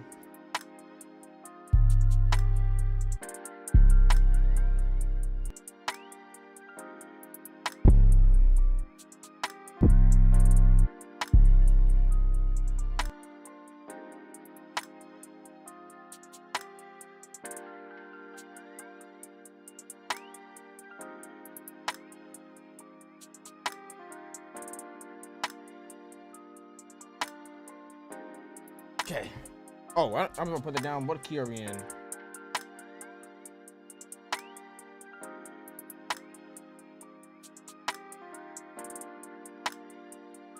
What key are we in? Hey, whoa, what key are we in? Hey, what key are we in? B flat. Get over here.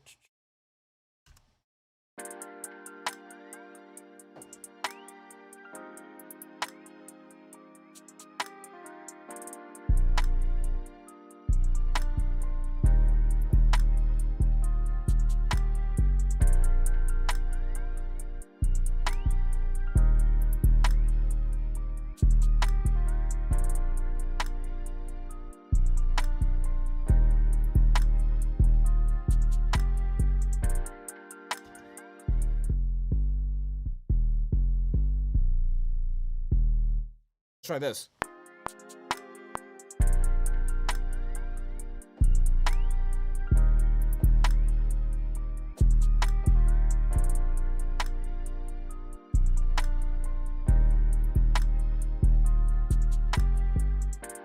Oh, messed up the last little part. Made it sound like I don't have any rhythm at all. But that's why we got quantized.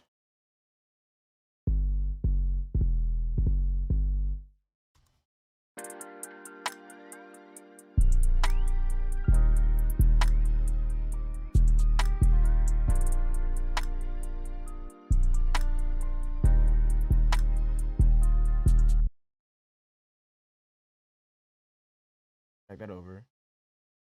The bass pretty simple.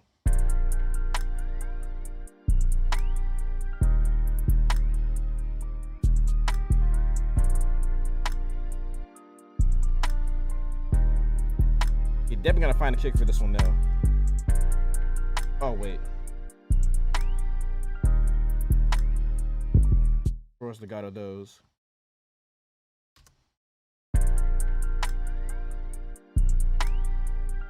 I'm gonna put a crash in this too, actually.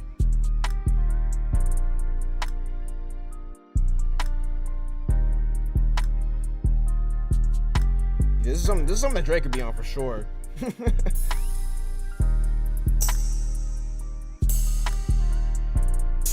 Drake's thinking about some person who broke his heart now.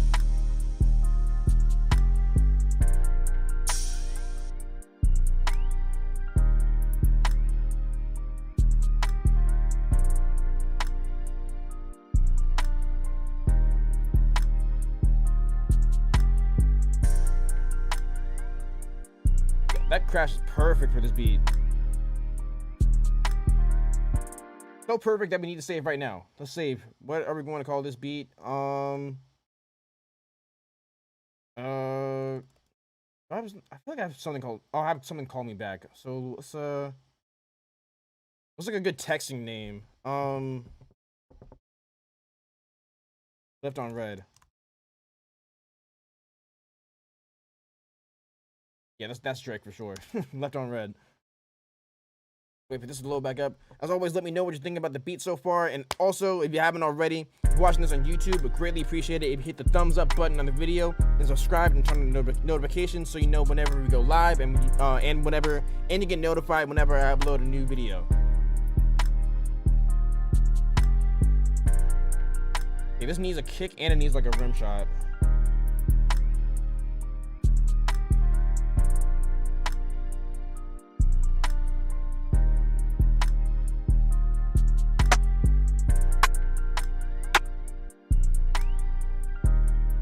Or a snare. Actually, hold up.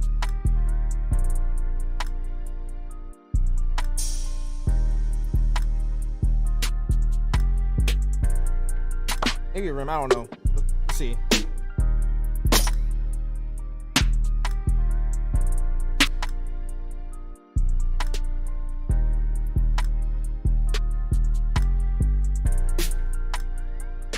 Yeah, let's try rim.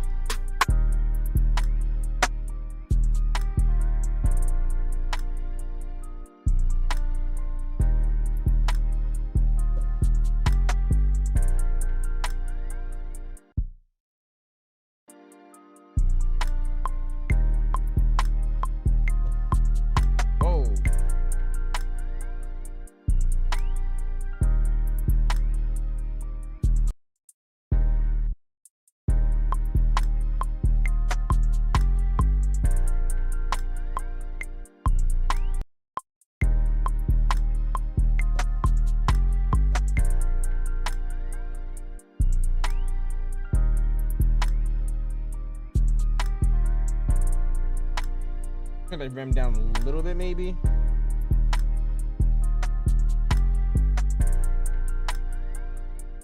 Yeah, this needs a kick, and then the drums are done.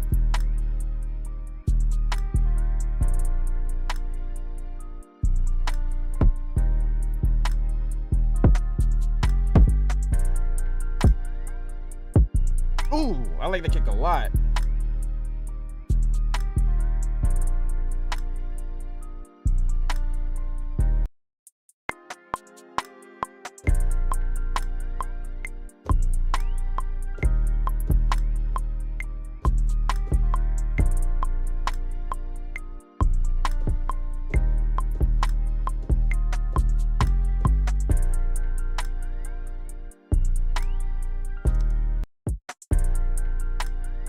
This might be it.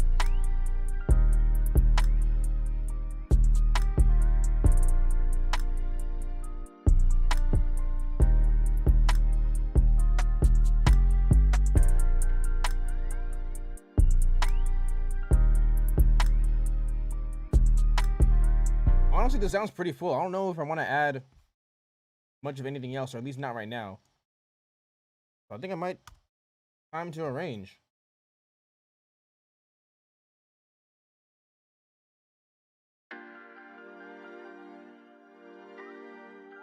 Oh, I forgot I muted this.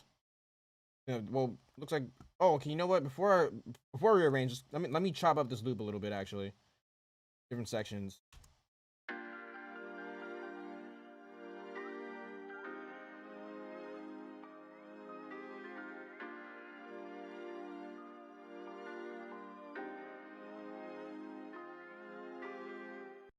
Okay, 8-bar intro.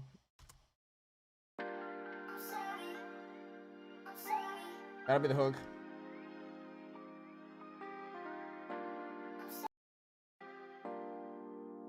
Verse.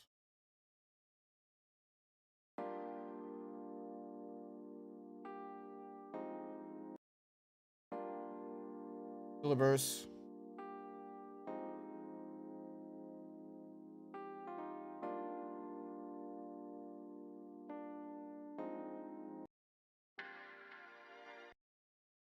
Maybe first B section, I guess.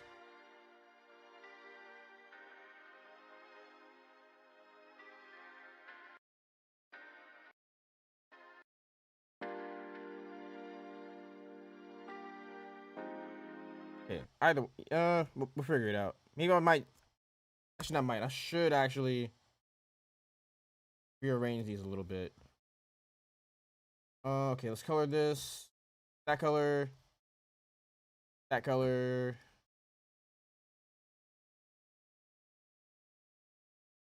This color. And that color.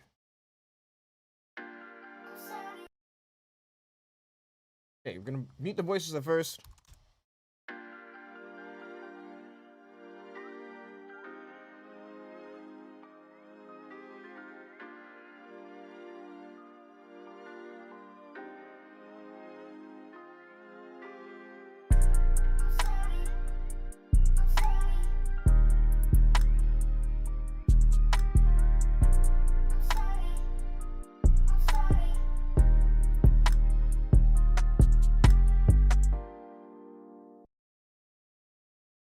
Ooh. Okay, hold up.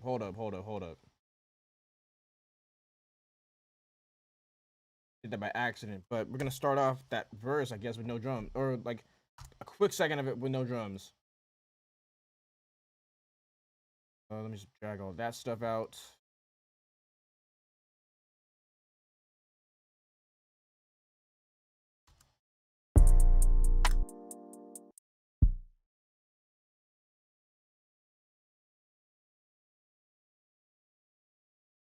Okay.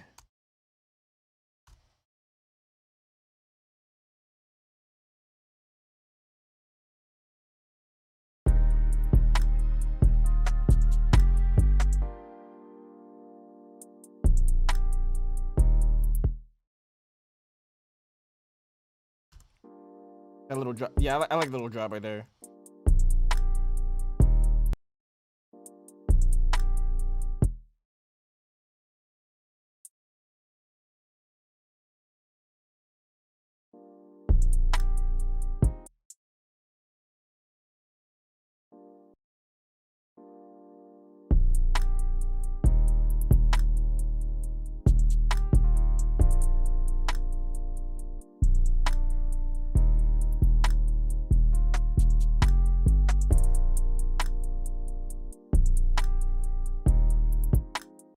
I'll cut this part in half and drag this part over.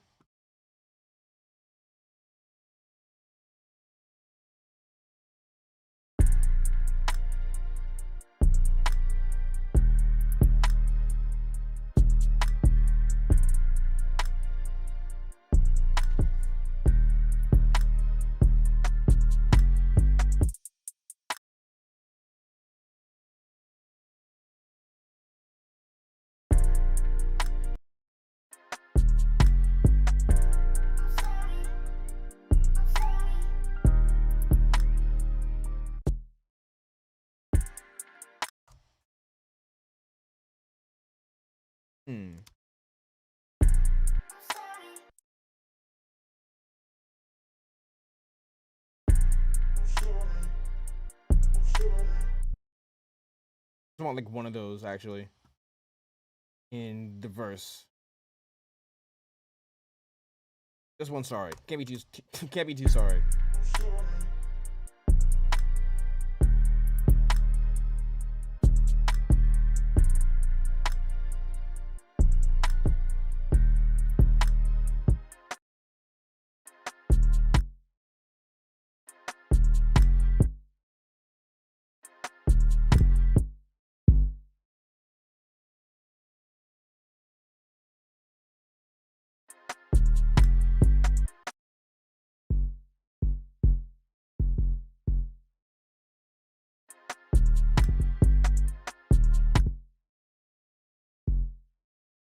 We're gonna do this little 808 fill right before the chorus drops back in.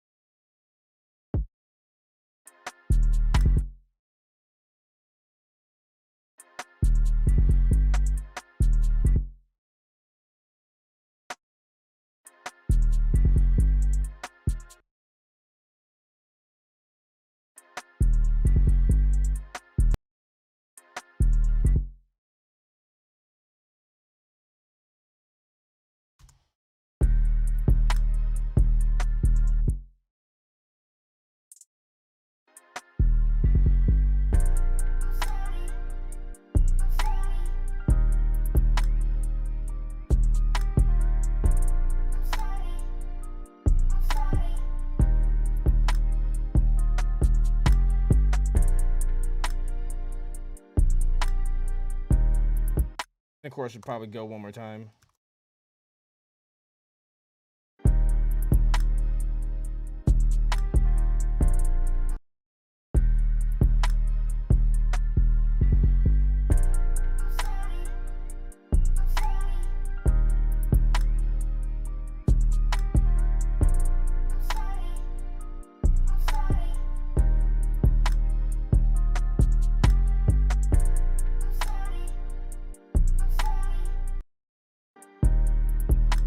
Supposed to be lower. Come on. There we go.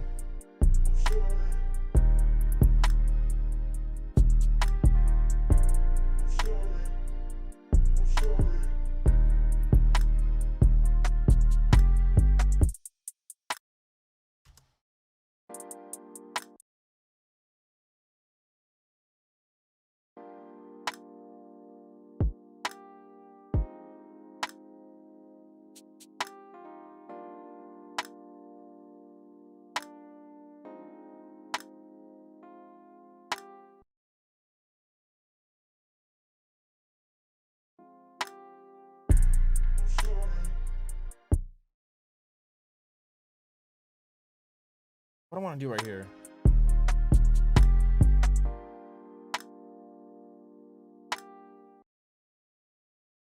I know what I want to do. Okay, we're gonna take out that rim. We're gonna replace that with a snap.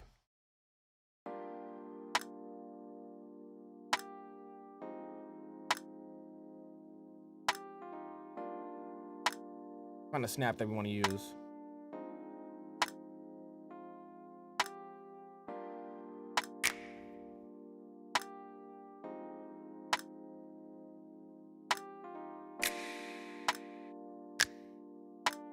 I don't want something with a whole lot of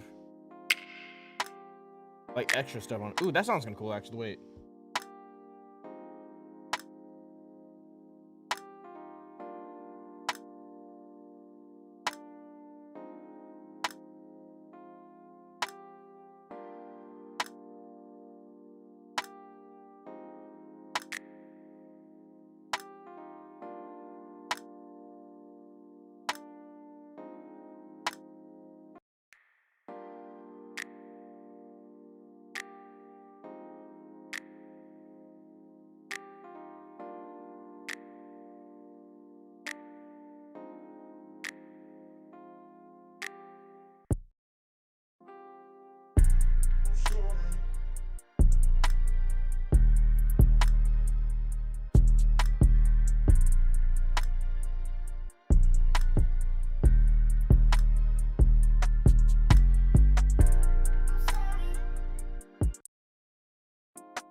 Yeah, I gotta copy those drums over. So I did like a little fill. Maybe change them up like a little bit, make this part a little bit more dynamic. Or not more dynamic, but change the dynamics rather.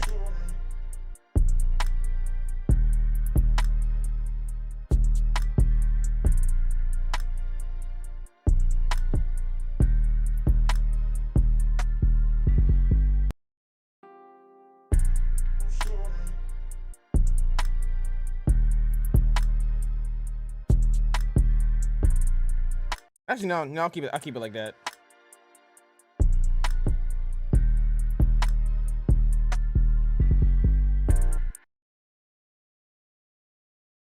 At least for right now. I don't want to change that vibe too much. How long is the beat right here? About 2.5 minutes. Okay, so then outro right after that would probably be good.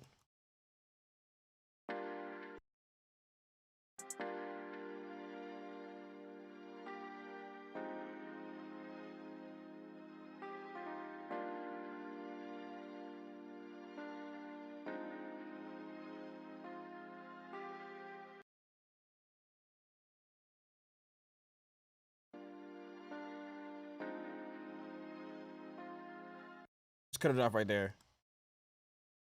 Cut it off right there.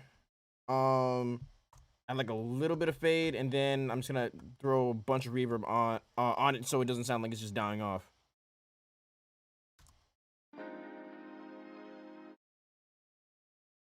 So okay, so basically, okay. Sometimes what I like to do is instead of having just end on that chord, I like to change it, and just like have it end on the loop a little earlier. But just so it sounds natural, I'm gonna load up a reverb. I think Rom's gonna sound cool on this. I'm gonna automate it so that it's the volume of the reverb, it swells up. Just at that one part. First, of course, let's get the reverb in the right timing. This is like the quickest way to calculate what's it called, the speed delay and decay times. So basically, I wanted to last the length, like the length of an eighth note. So the timing for this beat, since it's 135 BPM, it'll be 2.2 seconds. And basically, all I'm doing is I'm making the reverb in time with the beat. If you don't understand like the music theory behind the note values and stuff like that, I'm just setting them that way. Now the timing of it will be correct, and now I'm gonna make sure that I put that send on both of these tracks over here. I could just use this as a I could do this a little differently. Whatever.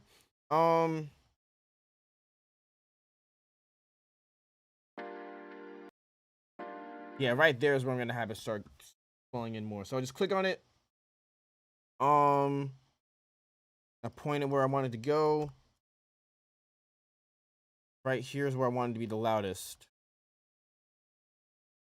And just crank it up. Do the same thing for this track as well. The quicker way to do that actually would be to use just to route them both to the same bus. I don't always do that because like Logic, the only thing I don't like about Logic Pro is that when you're bouncing out track outs, for some reason whenever a track is routed to a bus, whatever when multiple tracks are routed to a bus, it like never bounces out with the effects that are on like that bus channel. I don't know why. No one else has like a really good work around it other than like when I'm bouncing out the track outs, just going solo every single thing in there. And I always bounce out the track outs for the beats that I upload on my website because that's another price tier that people can purchase them at. They can purchase when they purchase them. I like giving the track out so that they can mix the beat however they want. But like when I try exporting all the files or whatever, like the 808 will bounce out as opposed to because it's on its own track. But then for the drums, for example, none of those effects that I put on later bounce with it when I export the track outs. I don't know, it's weird. So sometimes with some things, I feel like it's saving more time just to like just to do something like this, but whatever.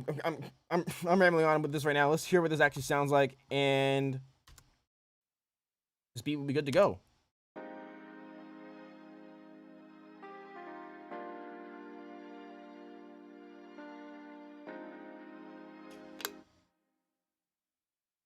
The reverb needs to be louder for both of them. You just grab those, clean them up.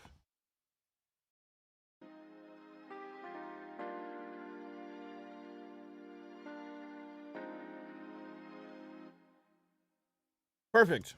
Cool. Let's listen to this from the top, and then this beat will be good to go. Let me know what you think about this beat.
This is fire.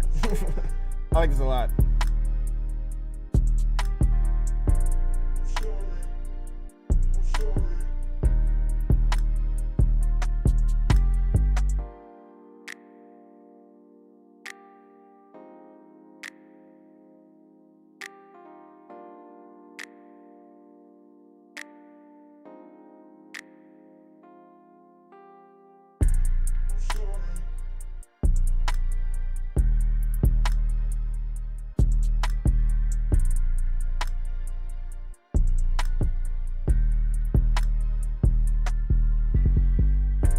Okay, only change I want to do right now. I want to try maybe doing like a 30-second note on it, maybe? See what this sounds like.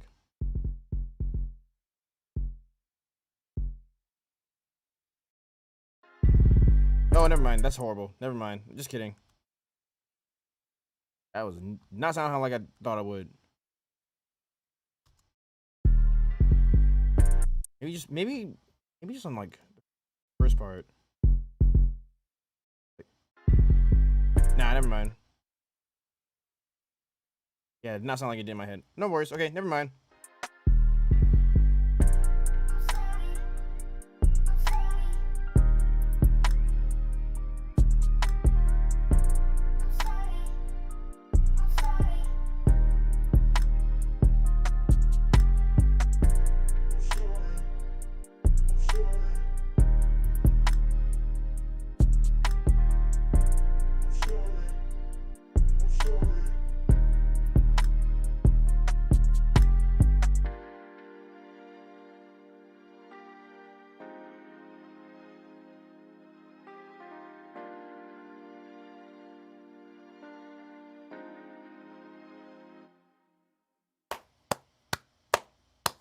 Perfect. This beat is a banger. I like this a lot.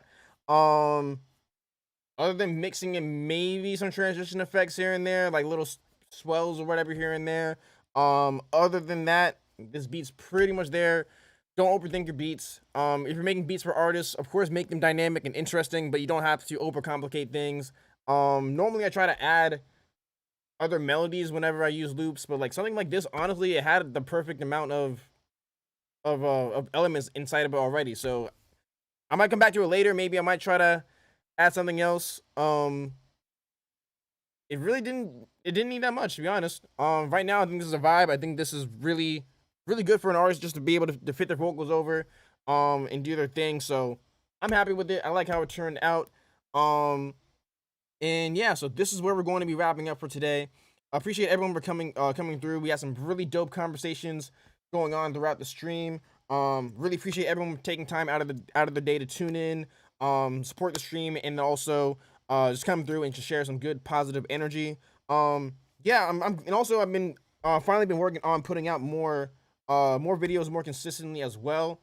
Um, Over the past couple of months, I was working on a lot of different things at one time, and I didn't make as much time to make my own videos as I normally do, but I'm back on it now.